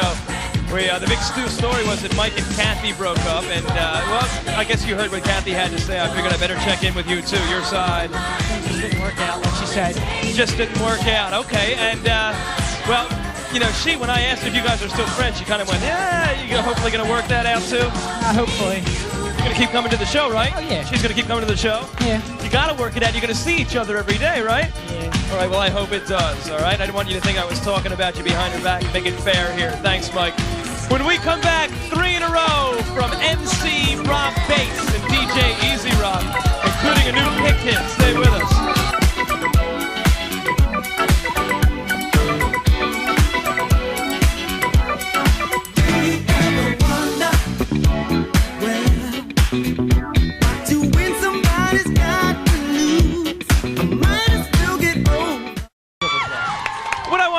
Bring up a little discussion, something we haven't talked about on the dance party for a while, and it's something that we like to talk about. So think about the same, you're all going to have the same 2 questions, and I'll start with Coco. Who is your favorite dancer, celebrity, and why? That's the first question. Second question is, what's your favorite style of dance and why? Well, first of all, my favorite dancer is George Michael because of his gorgeous body. People agree with that? You agree? Do you like that answer? Okay. Feel free to, I know it's Monday, but feel free to, join in and either boo or say yay, okay? Right, Susie? Okay. So, and why did you say? Why? Because of his body. Okay, and when I say a style of dance, I don't want to get too crazy, like tap, jazz, ballet, but like pick a celebrity with style of dance could differ from somebody like a Bobby Brown to somebody like a Madonna. What style of dance do you like? Is it all George Michael? No, it's dirty dancing. You like that? As in the movie. As in the movie, close, couples, touching, getting close, that kind of stuff? Yep. Okay. Let's move over to, I know your answer. So your favorite celebrity dancer, let's just say it is? Prince. Okay, this is a guy with no training, though, from what I understand, right? Right. Okay, but he's your favorite dancer, and the reason is? He's raw, he's funky, and I love the way his hips move. Okay. Now, when you talk about, you're someone who's schooled in dancing, so maybe you could get into more categories if you wanted to. What is your favorite style of dance, Princess? Tap. Tap? So did you see the movie? Yes, I did. Did you enjoy it? Yeah, I liked it a lot. It was great, yeah. Have you ever tap danced yourself? Yes, I still am. Do you have taps at home? Yep. Will you bring them in someday? Sure, yeah. If we can mic it, the director's probably going, oh, God, why is he saying that? If it's ever possible, maybe we'll get Princess to tap on this show. Wouldn't that be neat? Okay, we're going to move down to Mitch. Favorite celebrity dancer? Celebrity dancer, okay. It would have to be between 2 gentlemen, which were from the movie Breakin', and Breakin' 2 would be Shabba-Doo and Boogaloo Shrimp. Okay, and why? Okay, they came up with their own style dance. See, the type of style dance I like is New York combat dancing. You got breaking, you got pop lock, you got freestyle. All the types of dances that you would think person like you would think would went to a school when the boys and the girls of the streets made that up. Okay, thank you, Mitch. Jimmy, quickly, you see we're getting the wrap here. Hi, this guy is not really a celebrity. He's going to be, though. He taught me some of the moves. He's here. It's Rennie, man. He's cool. Rennie Harris? Surprise, surprise! I didn't know he was going to say that either. So this is your favorite celebrity dancer over here, huh? And he could do everything, man. I agree. Favorite style of dancing, Jimmy, quickly? Something like kid play, freestyle, All right, here we go. Dance Party USA pick hit. 3 in a row from Rob Bass and DJ Easy Rock. We'll kick it off with our pick hit. This is called Joy and Pain. It's a pick hit on the dance party. I'm a new kid. I'm just coming up. A lot of rappers think that I can't tear it up. Well, I'ma show them and ignore them. And when they think I ain't looking, I form. I mean, take them out. I keep grooving. A slick bass line, keep the beat moving. They can't take it. They just fake it. They wonder how the Rob Bass make it. I get ill. You know the deal. Cause this is how the Rob Bass feel. Joy. Come on, pump it up. Pain. Pump it up now. Sunshine. What else? Come on. Rain. Here we go. Joy. Pump it up now. Pain. Keep it going. Sunshine. Yeah. And rain. Pump it up. I keep smoking hot like fire. You had to turn, now retire. Don't talk back. I'm not a new jack. Cause I'm fresher than you and you're whack. I keep trying. I'm not lying. Up to #1 is where I'm flying. I won't slow down, cause I'm the new kid with the devastating sound that hit in the house where I used to practice. No one knew the Rob exists, but now I'm getting greedy. Don't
talked to me, then tried to put me down. We used to be cool, now we don't hang around. Used to be friends, but now we're foes. Ask me why, man, no one knows. Maybe jealousy between you and me.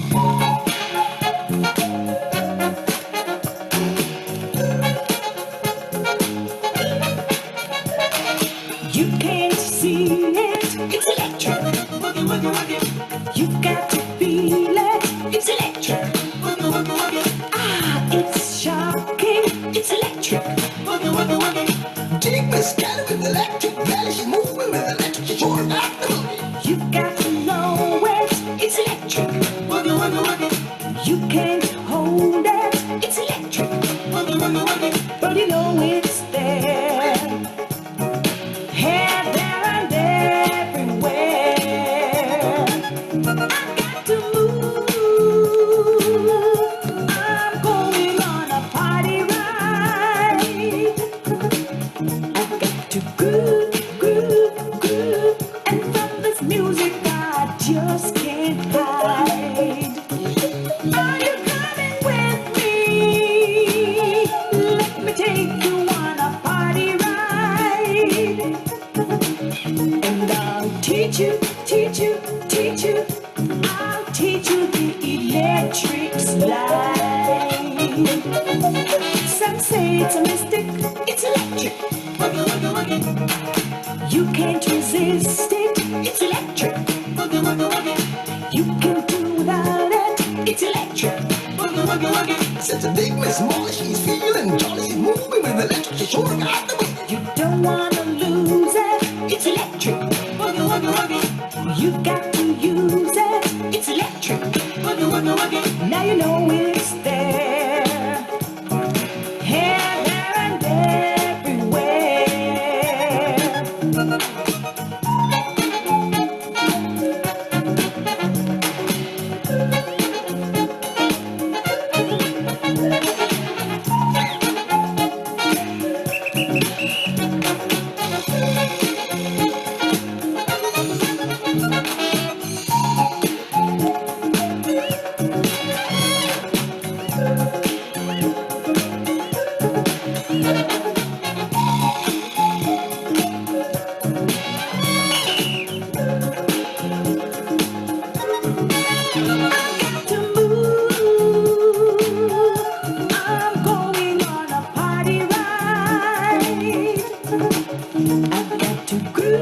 Over to second, the man's out of second. Over to first, he's out of first. It's a triple play. It's a triple play. Yes, a triple play. Triple play. Triple play. Triple play. Triple play. Baseline.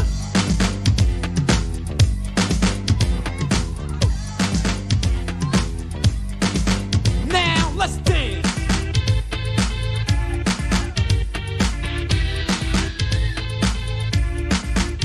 Now, here we go.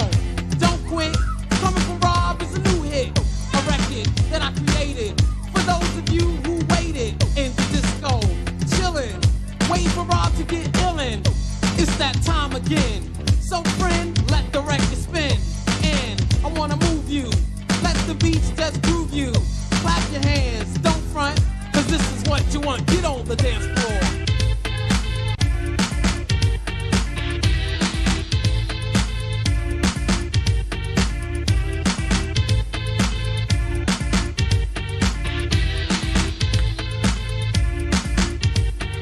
Puerto Rican, black, white, Chinese. Come on, let's rock in peace. Get on the floor, get loose. Rock with the man with juice. Okay, just play the record that I say. Get crazy, stomp your feet, move to the funky beat of raw and easy with the help of the man behind me. This part I like when the crowd get hyped. Come on, here we go. As I rock the show, get on the dance floor.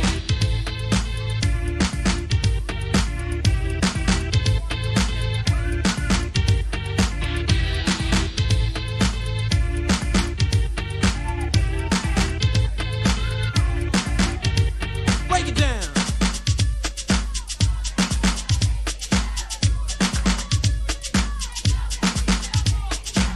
Three in a row from MC Rob Bass DJ Easy Rock here on Maniac Monday at Dance Party USA. Still to come, Well, we have music from Poison, Bon Jovi, Bobby Brown, and Gina Gogo. Of course, the play-by-play is also coming up. That and a whole lot more as we return to Maniac Monday in just 2 short minutes. Stay with us. I got a witness, don't forget this. Count to 3, then hit this groove that makes you move. I like the cuts to be smooth. I'm the innovator, now not later. Use the up and down across fader on the mixer. Rappers I fixer. You got a runny nose to get fixer. Don't. Nothing but guys dancing down the line to Guy. This is Teddy's Jam. Check out our men as they dance down the line. One at a time, ladies. This is a treat for you.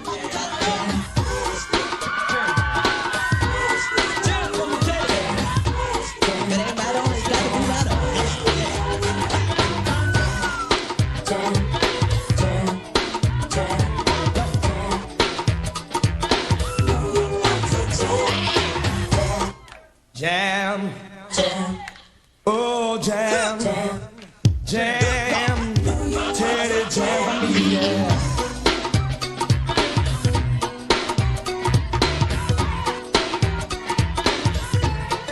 Teddy jam for me, yeah.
Looking good. Teddy's Jam from Guy. Ticket information to the dance party on the screen right now. What you do is you write to us. Inside the letter you write to us, you include a self-addressed stamped envelope. We write back to you. We send you tickets. You call us up. Book your day to be on the dance party. That's my prerogative. Actually, it's all of our prerogatives. Bobby Brown.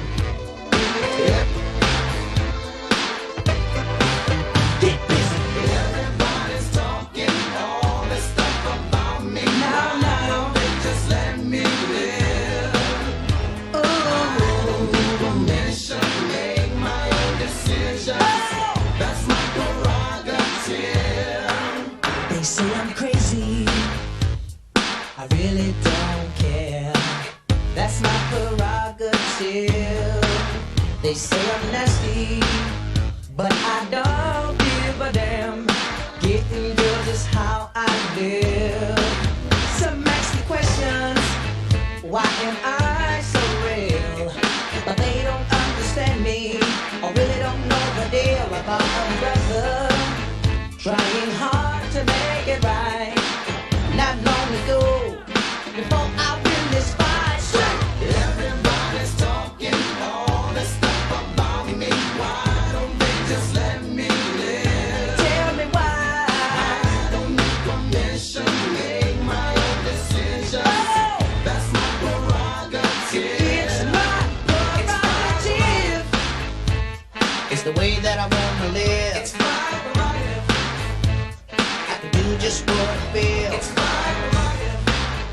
Nobody can tell me what to do. It's my life.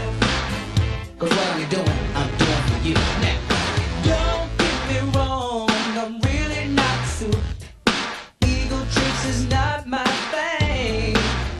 All these strange relationships really gets me down. I see nothing wrong with spreading myself around.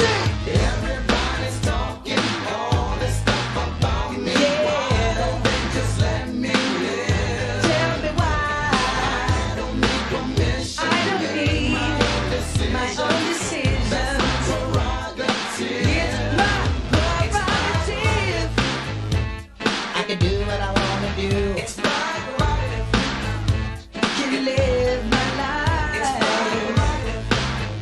I'm doing it just for you. It's my prerogative. Tell me why can't I live my life? Bobby Brown, my prerogative. Guys look great dancing down the line. Of course, Jimmy, man, you've got so many moves. You surprised me. You surprised our producers. You blew Rennie away. I thought you were going to say Michael Jackson. You're being sincere, though, right? Yeah, he's taught me a lot of moves, man. As soon as I came on the show, he started inspiring me with my moves. You know, we always talking about the Michael Jackson thing, so you've gotten away from Michael Jackson. You're going to put Rennie Harris up there with Michael Jackson. It's kind of close, though, but he's on style. Rennie moonwalk? And he can do every move in the book. He wrote the book. Coming back with the play-by-play slow dance special, Ed O'Neill's behind the wheel, the play-by-play. We'll be right back with that. I don't need my own decision.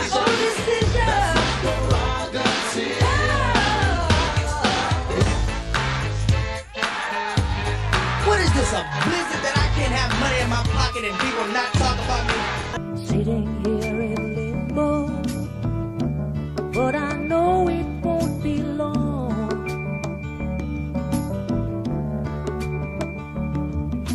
Sitting here in limbo, like a bird without a song. Well, they're putting up resistance, but I know that my faith will lead me on.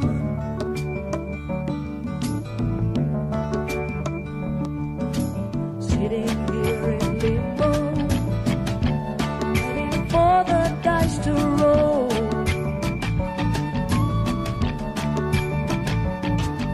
Sitting here in limbo, got some time to search my soul.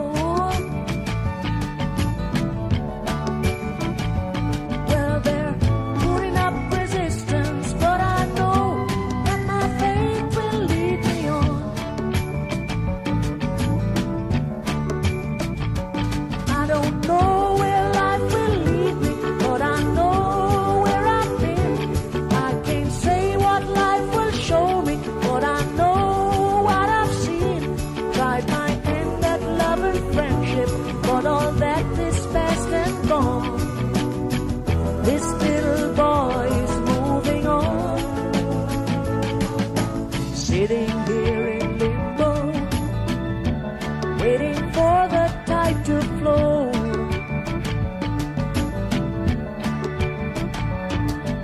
Sitting here in limbo, knowing that I have to go.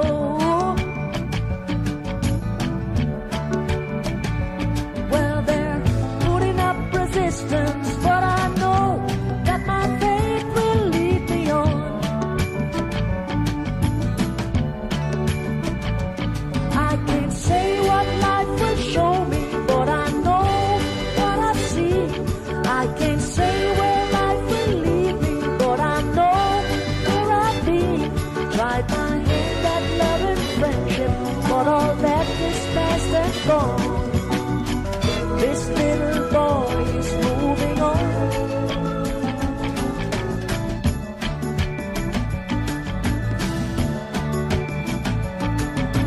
Sitting here in limbo, waiting for the tide to flow.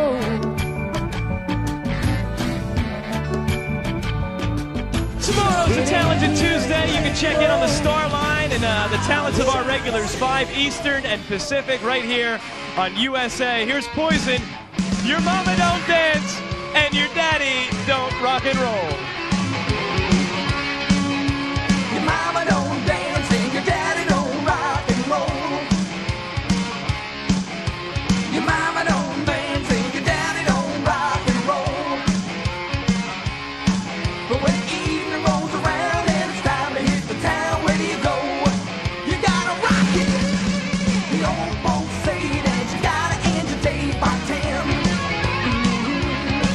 But if you're out on a date, don't you bring her home late, 'cause it's a sin. You know there's no excuse, you know you're gonna lose, you never win. I say it again, and it's all because your mama don't dance and your daddy don't rock and roll. Your mama don't dance and your daddy don't rock and roll. When evening rolls around and it's time to hit the town, where do you go? You gotta rock it, rock it.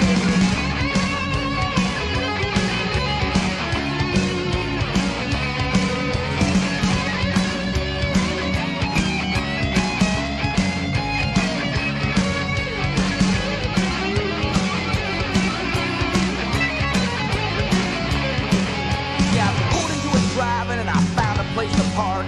We hopped into the back seat where it's always nice and dark. I'm just about to move, thinking, breath is the breeze, and it's a light line. I gotta sit out of the car, long hair. Louie, you come with me. Your mama don't dance, your daddy don't rock and roll. It's Poison on Maniac Monday. Would you agree with that, Heather? No, my mom rocks. Oh, get her in here. I thought she would disagree. Show everybody, Mrs. Hunsberger. First of all, we want to welcome to the show. Come on, turn around, say hi to everybody. This is Heather's mom who came to pick her up, and we're running a little late tonight, right? Yes. Are you angry or anything? You're on national television dancing now, disproving the rumor that your mama don't dance.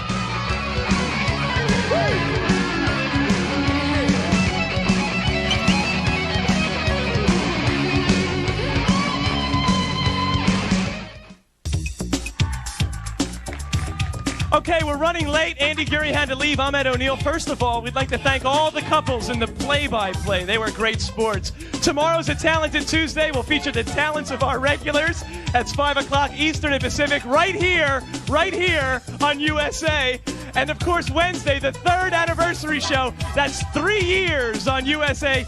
Special co-host Samantha Fox and Motown recording artist today. Now we're going to have the parents dance because we ran late tonight. They're going to join the party. For Andy Gurry, I'm Ed O'Neill. Remember, we need you to make it happen. Bye-bye.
The party never ends on USA. See the premiere of American Bandstand Saturday at noon. Tune in tonight at 9 for some of the greatest bouts in WWE.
in our theaters and bookstore shelves. Those who know what's best for us must rise and save us from ourselves.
Get ready for the ultimate video challenge as these two teams go head-to-head with a maze of electronic obstacles for the right to face one of our game wizards in the video zone. Strap yourselves in. Here comes Nick Arcade! And now here's your host, a guy who's written different lyrics for all the Nick Arcade music. Here he is, Phil Moore! You, Andrea, and welcome to Nick Arcade, the ultimate video challenge. I'm here today with Anika of the yellow team and Jennifer of the red team, who are about to play the face-off game, Crater Rangers. And in this game, you have to steer your ATVs over deadly alien landscapes, avoiding craters and explosions and other pitfalls. Whoever steers their vehicle the furthest in 30 seconds will get 25 points in control of Mikey, our video adventurer, for the start of round one. Ladies, into position. Ready, set, go. All right, good jump right there by the yellow team. Great jump there by the red team. Oh, both of them got knocked off. Right now the score is tied at 60. All right, yellow team just pulled ahead. Some bumps there. Everybody's bumping and jumping. You have to steer around everything, rocks and mines. Right now they're down to 10 seconds and it's 105. For the 115 from 125, we're down to the last 5 seconds and it looks like the winner in Crater Rangers is going to be red team pulling it off. All right, let's go play some more. Yeah. She's a driving home slice. Great playing, Jennifer. Hey, everyone, let's meet who's playing on today's show. The video jocks for the red team are Jennifer and Christopher. Say yo! Now, Jennifer, the scoop on you is that you've been doing ballet for 10 years. Wow. Now, why so long? Have you been in such, one thing? Well, I don't know. I really don't plan to do it as a career or anything, but it keeps me in shape, and it's just fun, and it's graceful. It's fun to do in front of people. All right, terrific. And your partner there is Christopher. Christopher races BMX bikes. Now, Christopher, that's like great in itself. I mean, jumping in the mud and stuff. Have you ever won any awards or prizes? I won 1 or 2 up in New York where I used to live over in Shoreham, Long Island. All right, well, great. And you do some acting now? But yeah, I do acting now for my school. Cool, man. Hope you have fun here. Hey, your opponents today are Patrick and Anika. Say yo! Now, Patrick has been collecting Archie comic books for the past 2 years. How big is your collection, and what is the year of the oldest book you have? Well, my collection is about, I didn't really keep up to date with it, so it's about 30 comics, maybe 40. Wow. My oldest comic is a 1964 Archie joke book. Whoa. And it's a number 80, so. Wow, must be very expensive. Hey, and I tell you what, your partner there helping you out likes to travel a lot. Anika, you like to travel a lot. Where have you been? I've been to Scotland because my mom's from there. Mm-hmm. I've been to Africa because my dad's from there. I've been to Hawaii. I've been lots of places. Oh my goodness, boy, I'm glad you traveled here. Everyone, let's wish them luck on today's show. All right, I'm going to travel the rules to you back there. We're going to take Mikey, our video adventurer, and you're going to move him all around the screen in every direction except diagonally. Now, as you do this, you're going to run into our 4 Ps. Points, puzzles, pop quizzes, and prizes. Be careful, though, because there's an enemy up there, and if you run into him, control gets zipped to the other team. Now, all questions in round 1 are worth 25 points, and the team with the highest score at the end of the 2 rounds will be going into the video zone. That is it for the rules. Andrea, where's Mikey headed today? Strap on your pith helmets because Mikey's exploring the dark volcano jungle. In round 1, he'll be checking out the accommodations at the local jungle village. But stay away from the witch doctor or he'll practice some bad medicine on you. Bring Mikey successfully past the goal and you will earn 50 points. Back to you, Phil. Booga booga. Thank you, Andrea. Now, red team, you have the face-off points of 25 and you get control of Mikey. You get to move him first. What direction? Left. Okay, Mikey's going left. Pop quiz. All right, here we are at the pop quiz. Hands on your buzzers. The correct answer will get you 25 points in control. Mikey's in the volcano jungle, and here's the question. Which actor is known for portraying Tarzan in a string of movies? Is it A, Johnny Weissmuller, B, Rudy Valentino, or C, Arnold Schwarzenegger? Yes, red team. Rudy Valentino. Ooh, that is incorrect. Yellow team, do you have maybe a guess? Tell me, it's not buzzing. A. A is it? Johnny Weissmuller, yes. And now you're on the board. The score is tied at 25, and you get to move Mikey, yellow team. What direction? Down. Mikey's headed down. A point square. All right. We're going to add the points to your score, Pam, and you're up to 50, and you still have control. Move Mikey again. Right. Mikey's going right. Pop quiz. Hands on the buzzers. They knew exactly what to do. Mikey is still in the volcano jungle. Here is your question. Which of these people is a tribe of small people who live in the African jungle? Is it A, Hottentots, B, Pygmies, or C, Danny DeVito? Yes, red team.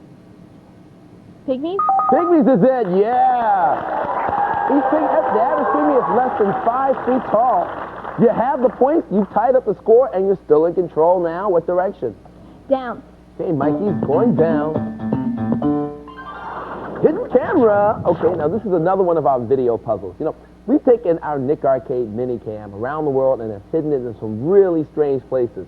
Well, the first team that can buzz in and tell me where our camera is hidden will get 25 points and control of Mikey. Ready?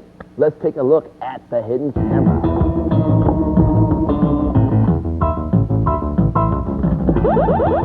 Yes, yellow team. Is it a lunchbox? Let's take a look and see.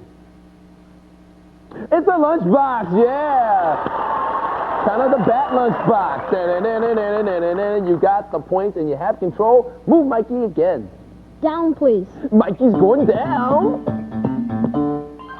Video challenge, I like this part. Oh.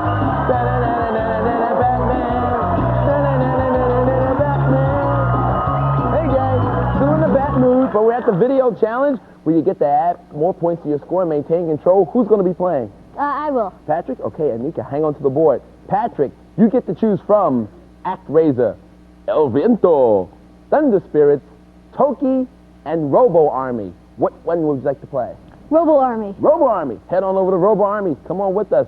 I really like this game. It's very cool. In this sci-fi action game, Maxima and Rocky have to restore peace that the Cyber Army has disrupted.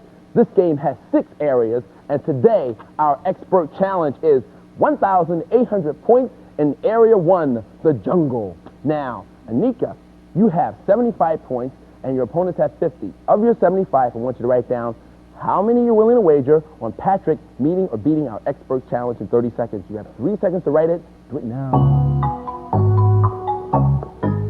Doing a little hula thing. She's done. Turn around, Patrick. Ready, set, go. Right, now that's Patrick. He's the Robo Army. And for every guy he blasts, every robot he socks, he grabs himself 100 points. And he can pick up things, as he's doing now, slamming the 2 robots with the GP. He's up to 700 points. He's up to 800 now. Remember, he has to meet or beat 1,800. He's up to 1,000. He is slamming. He's squeezing. All right, he's punching. He can also pick up the... Oh, he just got hit.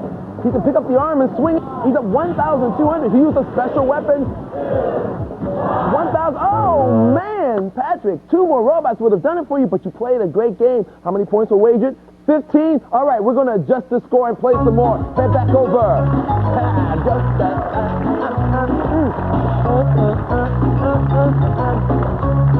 Some great playing there. I guess time takes out a little bit. We're going to take the 15 points from your score. You're still ahead with 60. And now, red team, you have control of Mikey. You get to move in what direction?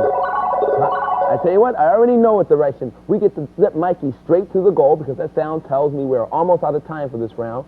We're in sudden death. Now, hands on your buzzers. I'm going to ask you a question. The correct answer to this question will get you 50 points and the goal for round 1. Remember, Mikey is in the volcano jungle. Here is your question. Which of the following is Tarzan best known as? Is it A, Lord of the Apes, B, Lord of the Congo, or C, Lord of the Rings? Yes, yellow team. Is it A? A, Lord of the Apes is it. Yellow team, you've got the goal. And you have the 50 points. Hey, let's just take a look at the board here and see where everything was.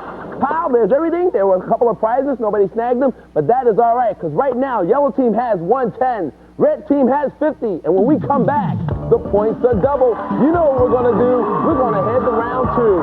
If I were you, I would cruise back with us. See what happens. This game is close. It could go either way. Check it out on Nick Arcade. Yeah. The Nickelodeon space travel module Slime 1 has just returned to Earth with some startling findings. Venus has a desolate mountainous terrain covered with what appears to be sea monkeys, yet it has no kids network. Saturn is made up entirely of crunchy peanuts, chewy caramel, and gooey nougat, but no kids network. And while there are no life forms visible, Neptune does have one radio station which plays La Bamba all day. Still no kids network. Based on these findings, we can now say that Nickelodeon is the first kids network in the entire known universe. Hi, I'm Polly Pocket. Check out what's happening in my world. Polly Pocket has a chapel with a broom and ride. How? There's a Polly World Park with a roller coaster ride. Polly Pocket, Polly Pocket, Polly Pocket, Polly Pocket. You can order up lunch, drive around in the sun. And now you can get a free Polly and a friend. One pair on specially marked compacts while supplies last. You'll have twice as much fun, Polly Pocket. Polly Pocket compacts, each sold separately from Mattel. This is the world-famous inventor. Can he guess what's new about Cinnamon Toast Crunch? They put it on a stick. No way! So many swirls. They added a hole. I hate to burst his bubble. Any kid can see. Cinnamon Toast Crunch now has cinnamony swirls. For more cinnamon and sugar taste you can really see. The swirl part of this complete breakfast. See? He's got the idea.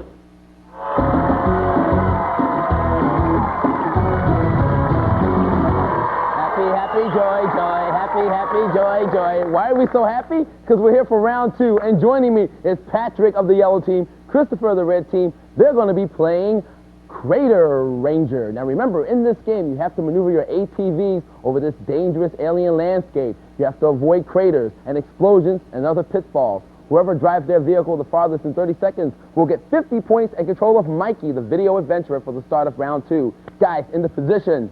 Move your Rangers. Ready, set, go!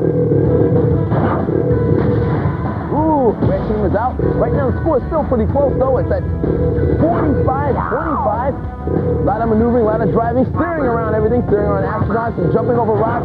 Ooh, red team is off. Right now we're at 15 seconds and it's 105 for the 115 for the yellow team. 90. Scores are ticking up. We are down to 7 seconds. Driving around the octopus, driving around the plants. We're down at the last couple of seconds. Pulling it off is the yellow team. All right, let that go. Let's play some more.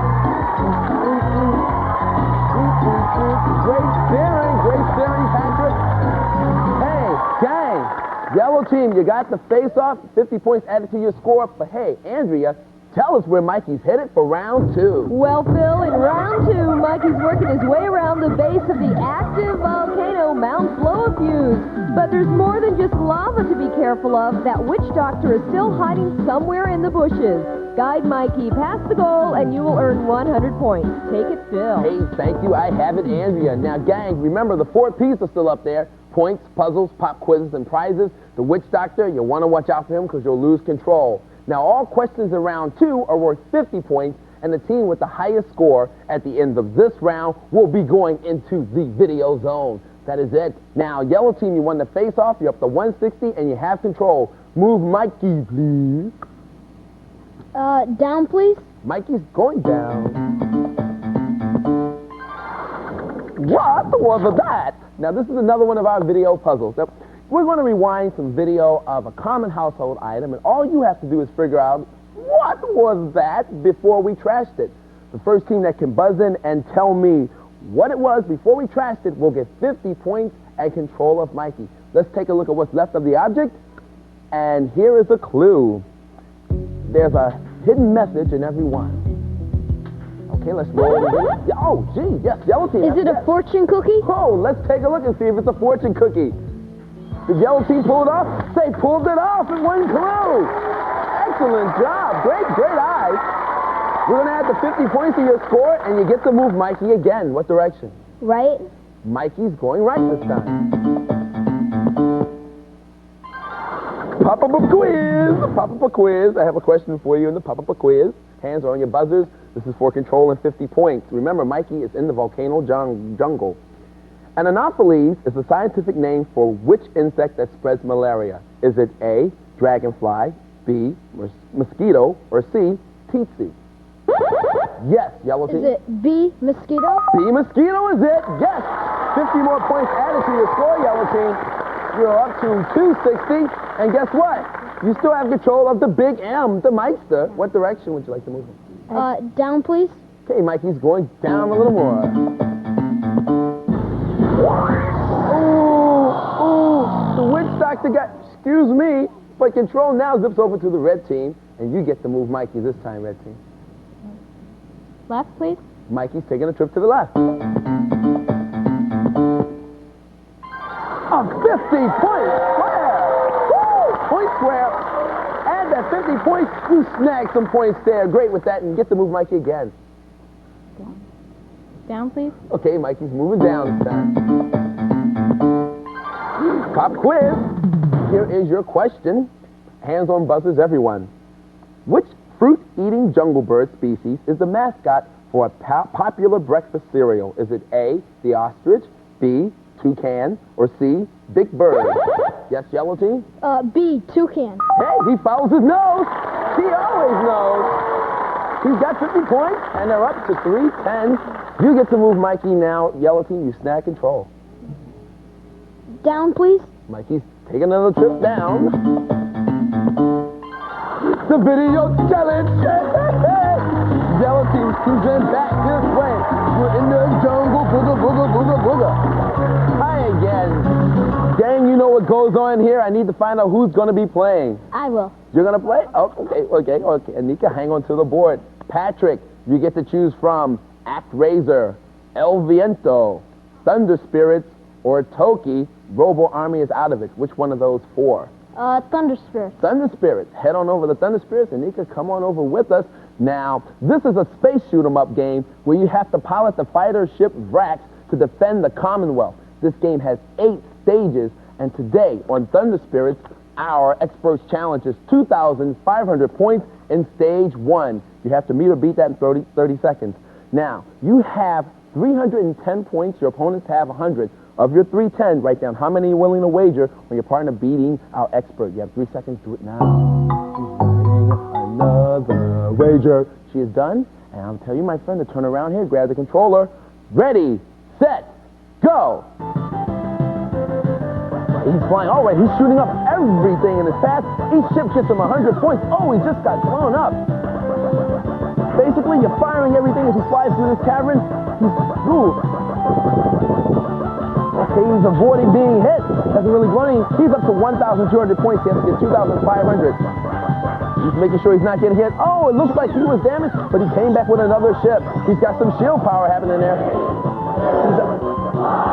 Oh, my goodness. It seemed when he got blown up, it ran into a little problem, but that is okay. Hang on now. Let's see how many points were wagered. 15. We're just going to deduct that from your score and play some more. Yeah, we're going to play some more. We're going to play some more after we take the points from your score. Yellow team, we're going to take 15 points away, but you still have a decent lead at 295. But red team, you have control of Mikey. What direction would you like to move him? Right, please. Mikey's moving right. Video challenge red team. Hey, hey. New people coming to visit me. Put up the hut and top a squat. How you doing, red team? Video challenge. Add points to your score and maintain control. Now, who's going to be playing? I will. Jennifer will be playing. Okay, Christopher, hang on to the board. Jennifer, you get to choose from ActRaiser, El Viento. Thunder Spirits is out of it. You can choose Toki, and Robo Army is out of it. So you get to choose from those three. Which one? Toki, please. Toki. Head on over to Toki. Christopher, come on over here to Toki with us. Now, here is the scoop on Toki. This is an adventure game where you have been turned into an ape named Toki, and you have to go on this little jungle journey. This game has multiple stages, and today on Toki, our expert challenge is 4,500 points in stage 1. Now, you have 100 points, Christopher. Your opponents have 295. Write down your wager on whether or not you think Jennifer can beat the experts challenge. Write it now. She's writing down stuff. Keep it a secret. Turn around here, Jennifer. Good chance to make up some points. Ready, set, go. Go, Jennifer. She is off. She just picked up some triple firing power. Excellent. All right, she shot a couple of armadillos. She got 200 points for each of those. Grabbing fruit, she's getting points. All right, for everything else she grabs, she picks up 300 points. She knocked away one of the spike cones, another 300. She's done it! Yes, Jennifer! Great plan! Christopher wagered a happy face 50. That's a goal to run and adjust your score. Yeah! Happy face! Written all over the video place. All right, 50 points added to your score, and you get to move Mikey again. What direction? Woo. Hey, guess what? I know what direction. Mikey's going straight to the goal. We're running out of time, and we are in sudden death. So I have a question here for you. Everybody, hands on your buzzers. The correct answer will get you 100 points and the goal for round 2. Mikey's in the volcano jungle, and here's your question. Which tribe of natives can be found in the rural areas of Australia? Is it A, the Aboriginals, B, the Amazons, or C, the Zulus? Yes, yellow team. A, please. A is correct. Aboriginals, you have got the goal. You grabbed 100 points. Hey, let's just take a look at the old big TV screen here and see where everything was. Wow, there's everything. Prize, video challenges. But right now, we're looking at yellow team with 395. You are going into the video zone. Red team, you were making a major comeback. You were great players. Andrea, tell them what they leave with. BK Dymacell, the performance shoes with the Dymacell diamonds inside and a hologram tag on the outside. When you got BK Dymacells on, you're ready for anything. And Hershey's drink boxes, introducing an exciting new look and 3 delicious new flavors. Strawberry, chocolate, marshmallow, and banana split. They're the best thing next to chocolate. Back to you, Phil. Oh, here they are right here. The yellow team, they're going through that door into the video zone. There's a wizard waiting for them. So come on back and see what happens. I wouldn't miss it. Are you ready? What about you? Yes, yeah. Sing it back.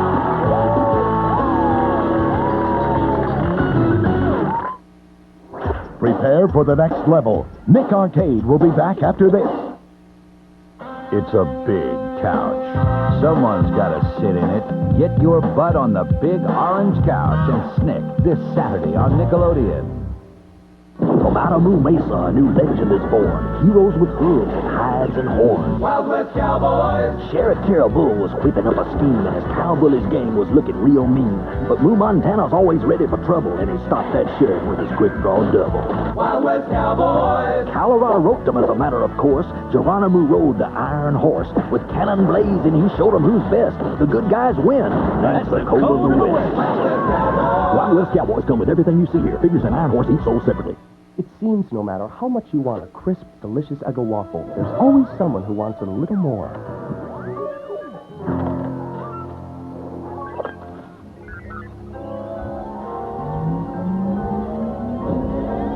Hey, wiggle my Eggo!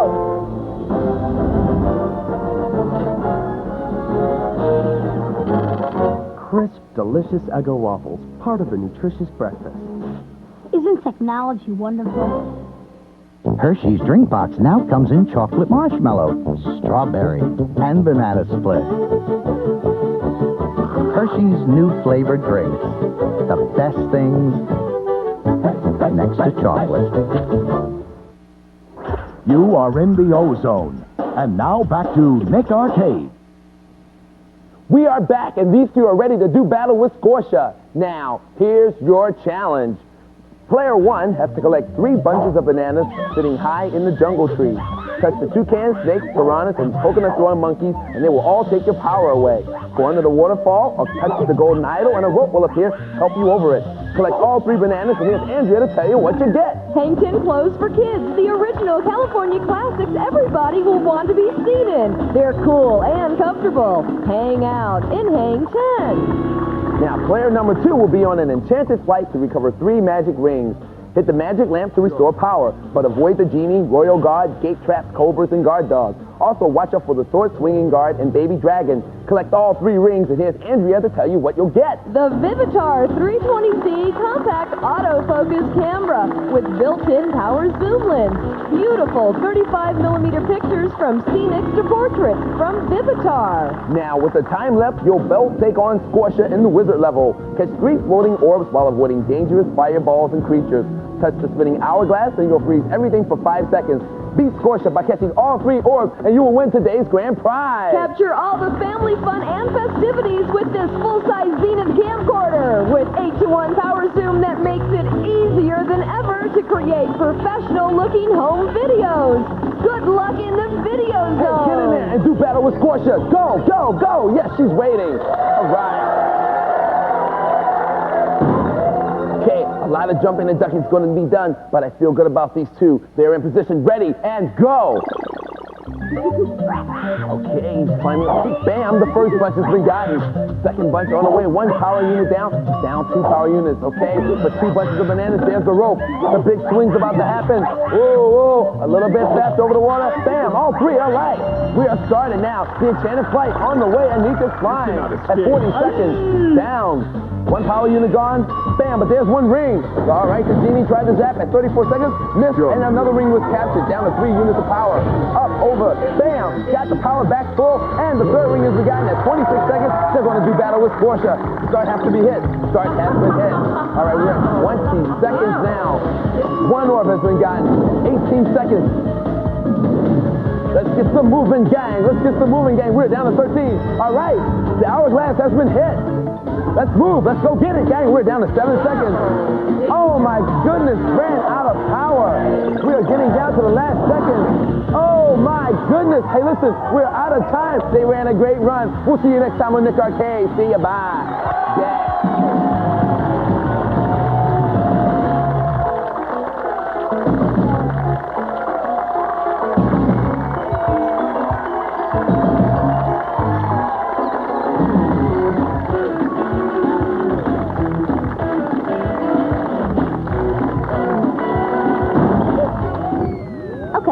Here, and I've never really liked horses. I prefer horsepower that's generated by a fuel-injected 2.2-liter overhead cam engine. The point is that, in my opinion, the best way to go to a dude ranch is by staying right where you are and watching Hey Dude next.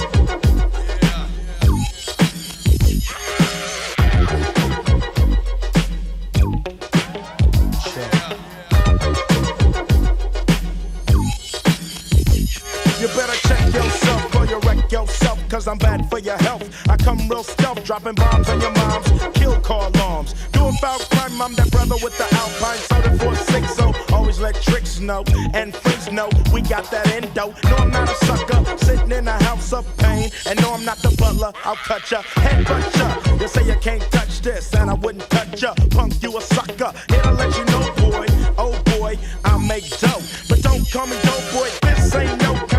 motion picture. A guy your tricker, my homie get with ya and hit ya, taking that yak to the neck. So you better run a check. So come on and tickety check yourself before you wreck yourself. Tickety check yourself before you wreck yourself. Yeah, come on, check yourself before you wreck yourself. Cause shotgun bullets are bad for your health. Jiggy check. Yeah, that's right. Jiggy check.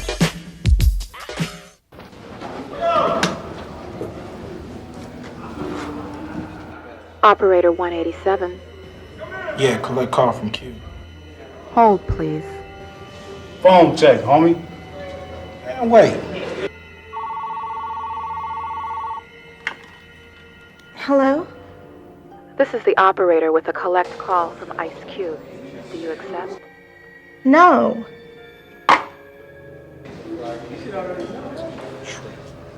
Phone check, huh? Ciao, man.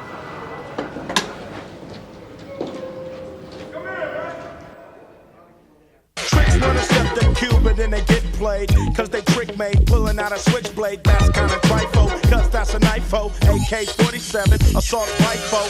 Hold the 50, I'm nifty, pow. Got a new style. Watch out now. I hate little tricks, claiming that they floating bank. But steady talking noise in a holding tank. First you wanna step to me, now your ass screaming for the deputy. They sing you to Charlie Baker Denborough. Now they running up in your slow. You're gone, used to be the dime one. Now your name is just Twine. Switch it, snap it, well in your wise and neck. You better run a check. So take it and check yourself before you wreck yourself. Come on and check yourself before you riggedy wreck yourself. So take it and check yourself before you wreck yourself. Cause big D's in your mouth is bad for your health. Jiggy check. Pump. Jiggy check.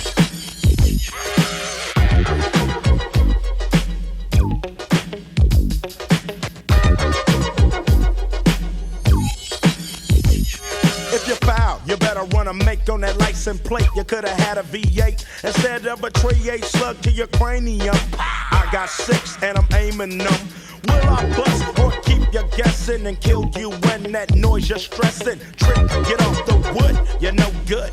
There goes the neighborhood rap. Go ahead and keep your draws, giving up the claps. And who needs applause at a time like this? Pop the coochie in your dead. The trick is a Miami hurricane head. Sprung, people call her lips and lungs. Nappy duck out, and you're stuck out. Cause women like you gets no respect. Trick, you better run a check. So take it and check yourself before you wreck yourself. So take it and check yourself before you wreck yourself. Come on and check yourself before you riggedy wreck yourself. Cause tricks like you is bad for my health. Yeah. Jiggy check. Pump your brakes. Yeah. Jiggy check. Yeah. So take it and check yourself before you wreck yourself. So take it and check yourself before you wreck yourself. Come on and check yourself before you riggedy wreck yourself. So take it and check yourself before you wreck yourself. So take it and check yourself before you wreck yourself. Come on and check yourself before you riggedy wreck yourself. Yeah. Yo, 9 Trey remix on the old school tip. That's how we coming. It's like a jungle sometimes. It makes me wonder how I keep from going under. Yep.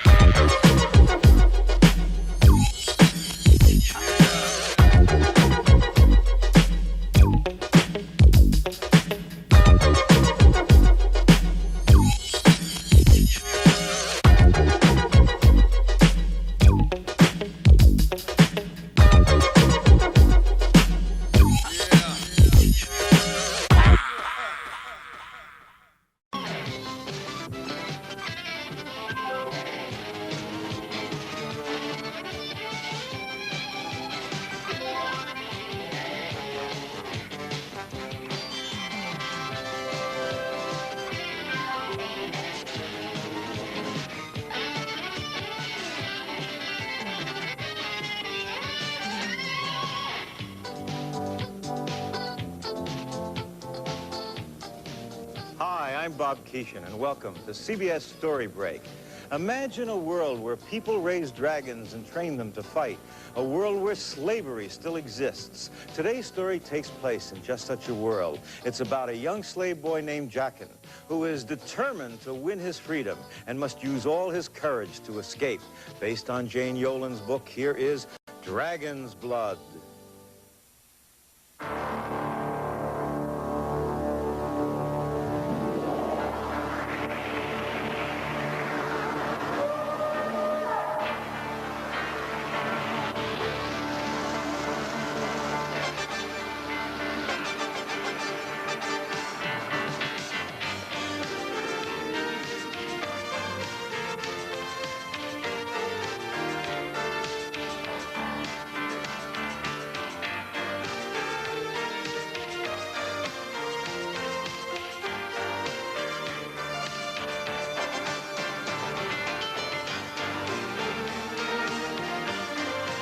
Looks like a good hatching this year, Licon.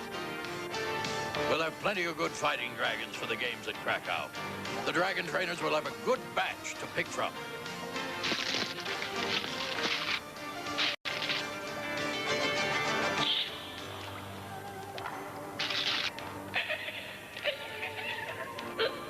Oh, that one has the look of a fighter, Master Sarkhan. He'll win a lot of matches and fill some bonder's bag with gold. You've had chances to fill your bag and win your freedom, Licon. Maybe you'll have another one someday. But until then, you see to the stalls. As for you, little one, I have plans for you.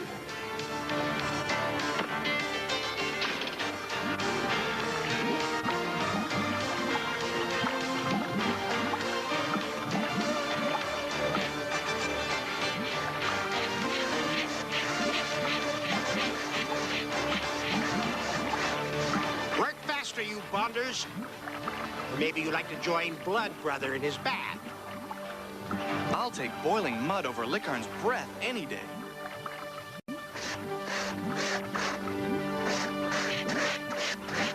Careful, Jackin. I think Blood Brother's about to hackle.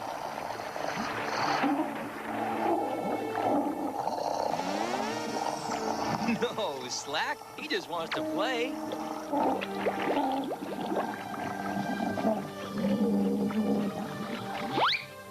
Oh, hey, yuck. Oh, what a mess. See, what did I tell you? I wish I could read dragons' minds as well as you, Jackin. You've got the makings of a trainer, no mistake about it. I hope you're right, Eric, and maybe someday we'll find out.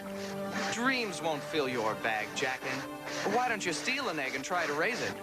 Oh, don't think I haven't thought about that. Jackin!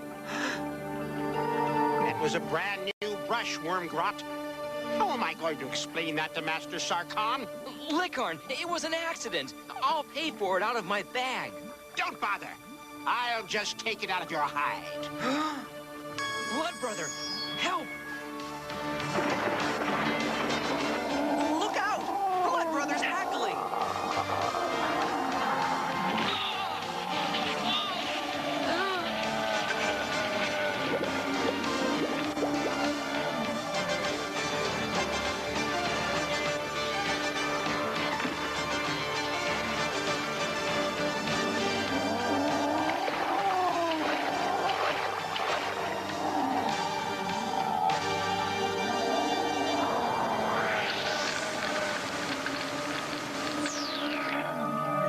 Licarn.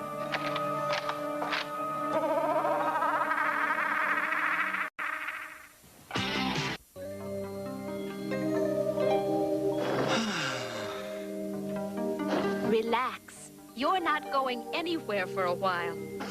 Who are you? My name's Aki, but who I am is not important. Blood Brother. Is he all right? No, he's not, thanks to Licarn.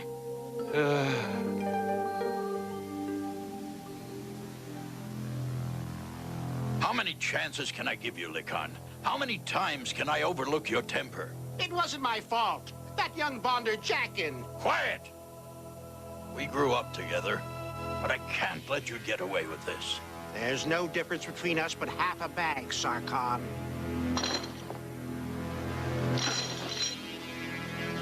I'm sorry, Ligon. Sorry for all the years we've shared, but I have to break you back to stall boy.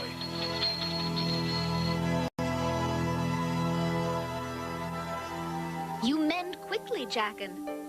Not quickly enough, Aki. All the dragon eggs have hatched by now. Ah, and you plan to steal one to raise on your own. Can't you go for a hatchling instead? No, not a chance. They keep track of all the hatchlings. Still, I suppose it can't hurt to look. You won't tell anyone, will you? Tell anyone what?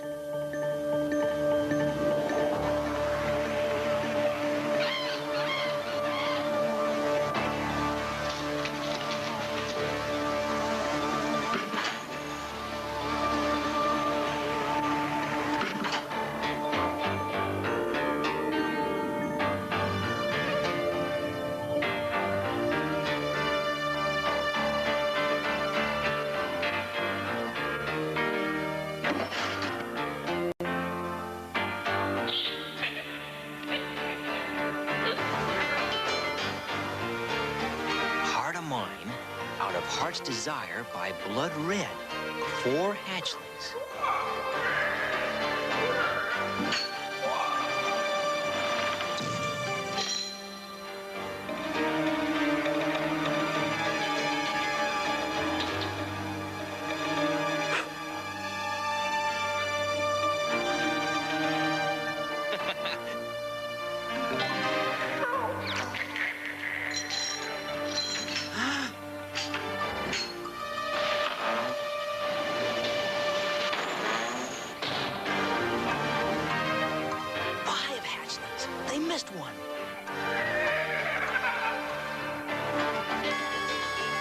Call you Heart's Blood.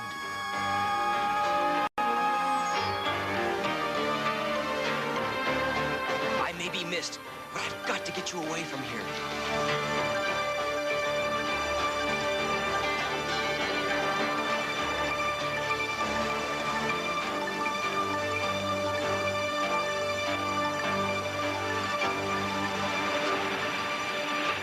You will be safe here, little one. I must hurry back. The moons have almost set, and the cold of dark after is coming.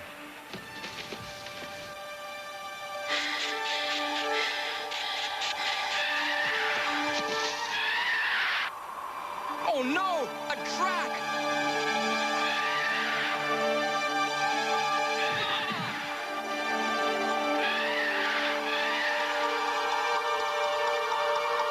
Dark after!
Will warm you, Jackin?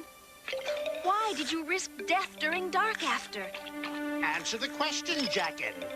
What were you doing out during dark after? I heard something and went to investigate. I saw a drac. If there is one drac out there, there's probably more. Our dragons are in great danger. They must be found. We'll find it if Jackin's telling the truth.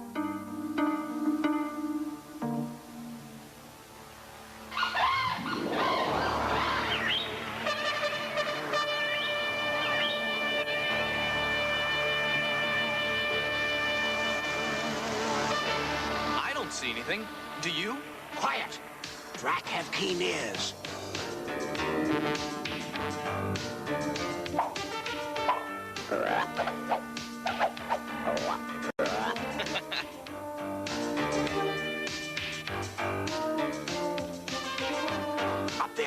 check for a nest. Now.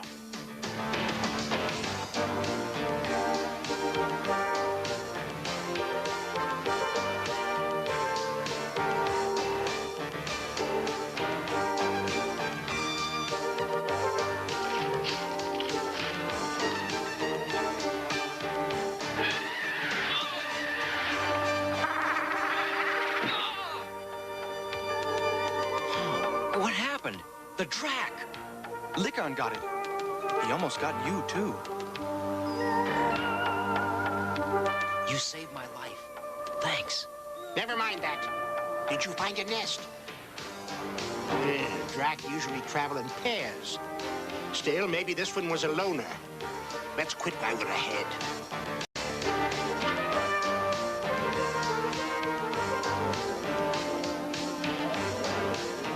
In recognition of your bravery, I grant each of you a bond-off week. Enjoy it. Congratulations, you two. What are you going to do with your days off? I'm going to go into Krakow and have some fun. Want to come along, Jackin? Thanks, but no, I've got, other plans.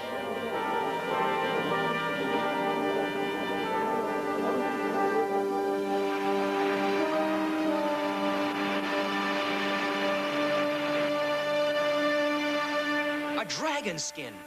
Heart's blood is shedding. There you are. Eat, young one. The burnweed will build your fire.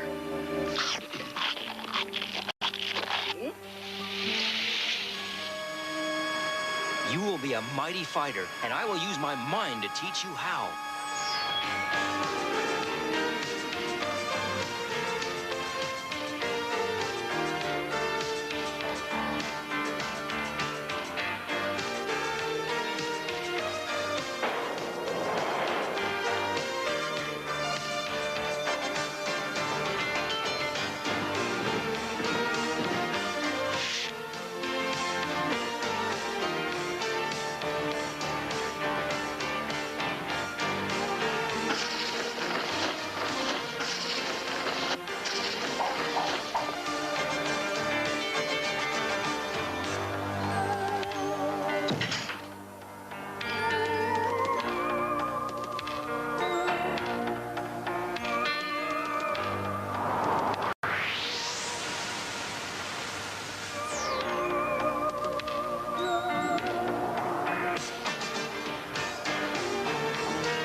Now what, oh mighty dragon?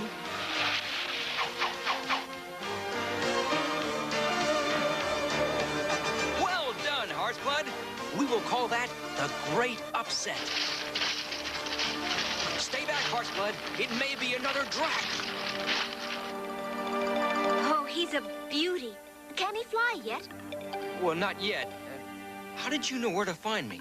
Do you think I couldn't guess that you've been training a dragon all these weeks? I came to warn you. Another drac's been sighted near here.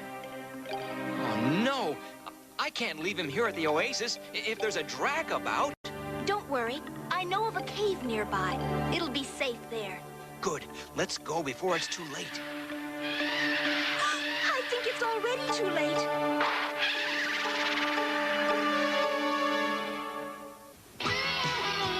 We'll return after these messages.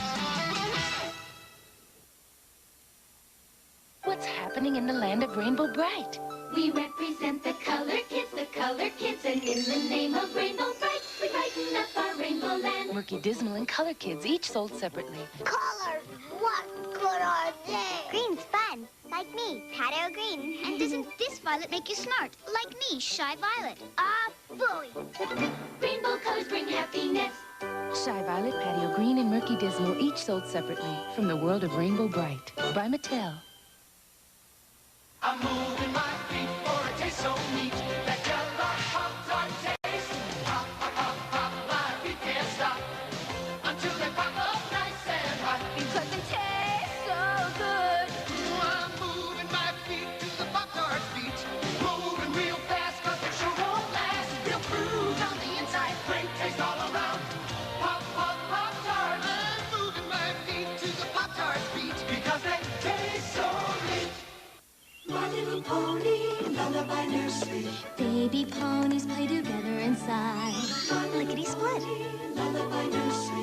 made up for rocking and a swing to ride. My little pony. Baby cuddles. There are so many tiddlywinks. Baby ponies to do.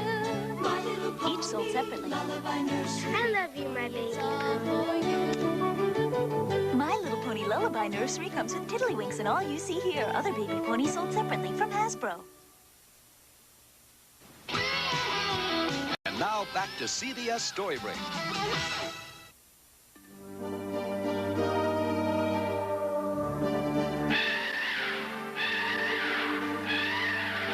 Into the water, Heart's Blood!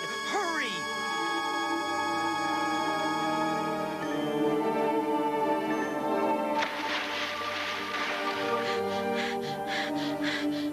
Run, Aki!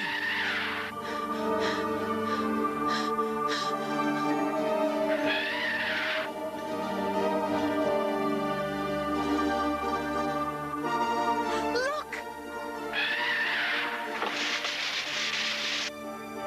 What are you doing, you fool? I can't let that thing hurt Heart's Blood. And you can't stop it with your bare hands. This calls for strategy. The drac hunts by scent. Use this old dragon skin to lure it under that bluff yonder. I'll do the rest.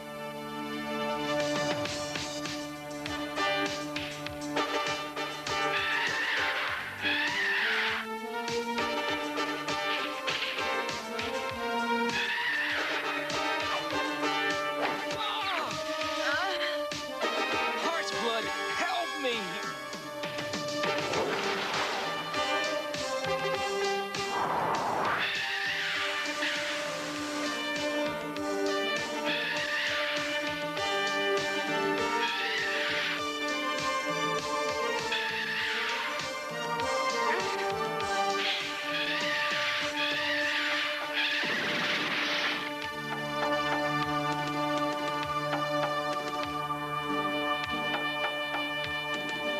Are you all right? I think so. Look, Aki! Few dragons will take on a drac. He's a fighter, Jackin. Yes, and he's mine.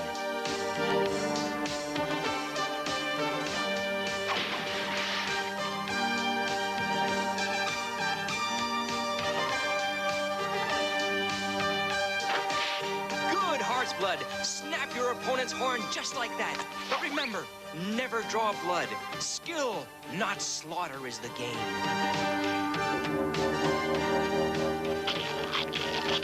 Oh, he's magnificent, Jackin. Yes, but he hasn't roared yet. I hope he isn't a mute. You'll find out for sure in his first match. I've brought you a present, Jackin. I've registered Heart's Blood for the next dragon duels at Krakow. You what? That was what you were training him for, wasn't it? Oh, yes, I guess it was. Oh, I can't wait to see him in that ring.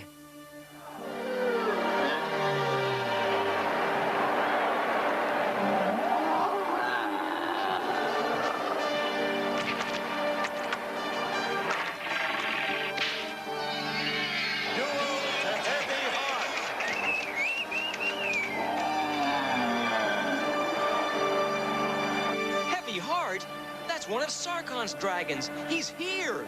Too late to worry about that now. Yours is the next fight. Jackin, it would be bad for you to be seen with me. I must go. Go? But you can't. I need your help. You need no one's help now. But remember, Jackin, a dragon is only as good as his master. Guide him well, and beware of fool's pride. Fool's pride? What's that? A madness that sometimes seizes dragons in the ring. Remember what you told Heart's Blood. Skill, not slaughter. Good luck.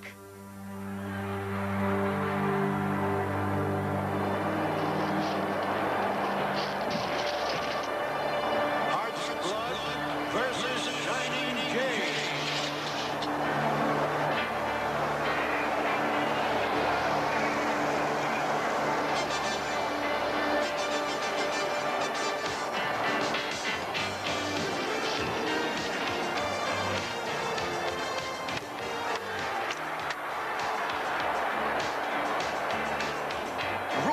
Heart's Blood. Use your voice to strike fear into his heart.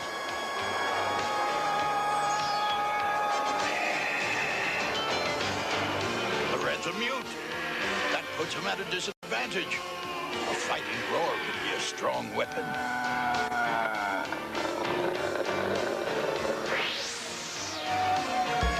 Fight back, Heart's Blood. Fight back.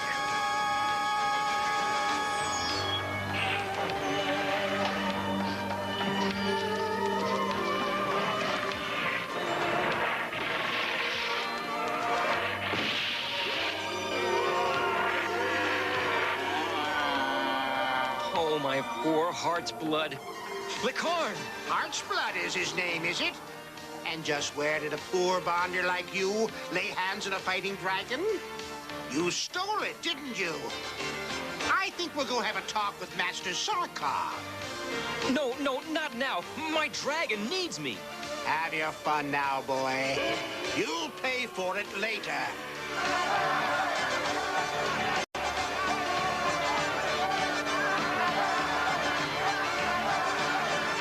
The Great Upset, Heart's Blood. Remember, use the Great Upset.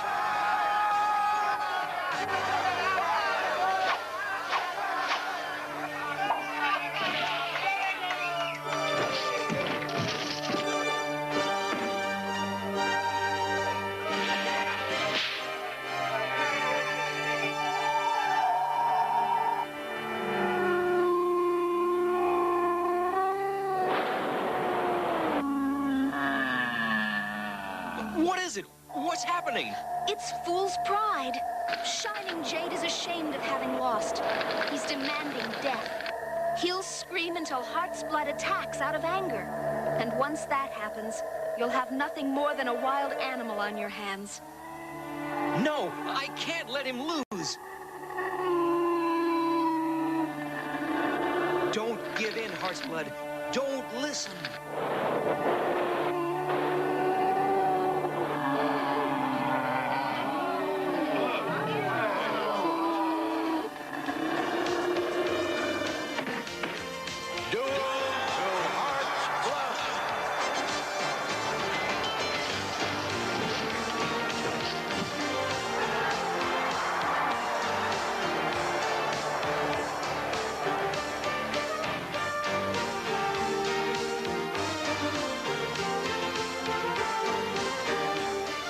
What you did, boy. Quiet, Licorn. Heart's Blood is a fine fighter, even for a mute. Sarkon, Heart's Blood is yours. I stole him from your hatchery. You think I don't know that, Jackin? I left that uncounted hatchling there in hopes that someone would steal it. But I don't understand. Why? I'm always looking for someone with the makings of a trainer in him. How better to find one than to let him raise a dragon on his own? You did it, Jackin. You know him? Yes, Father. Father? You never told me. If I had, would you have let me help you train Heart's Blood? Your bag is full, Jackin. You've earned your freedom.